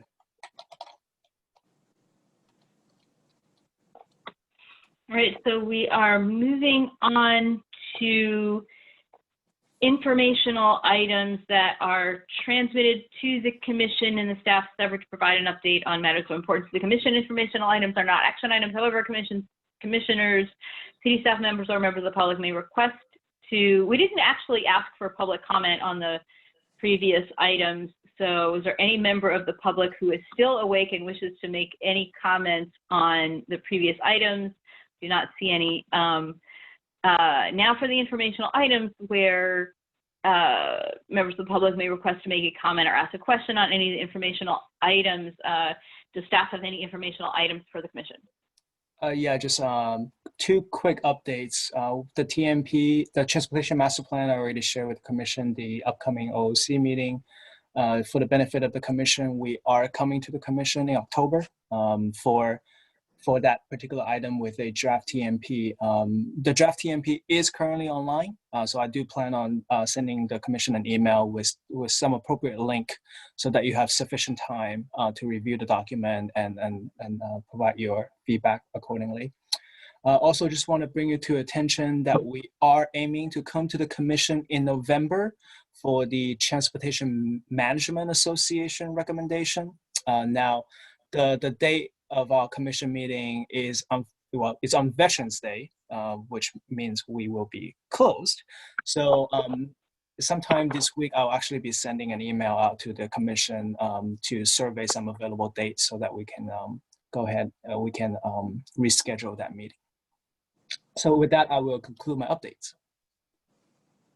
All right, thank you very much. And moving on to major project status, where I will ask if there is any staff update on major project status. I'm sorry. I guess I misunderstood. Oh, okay. That was it. Yes. Oh, that was it. All right. So we will move on to committee adjournment, where we will adjourn until the next meeting, and it is very late, so your chair will consider shorter public comments when there are many public commenters in the future. And with that, this meeting is adjourned. Thank you. Have a good night. Good night, everyone. Good night, everybody.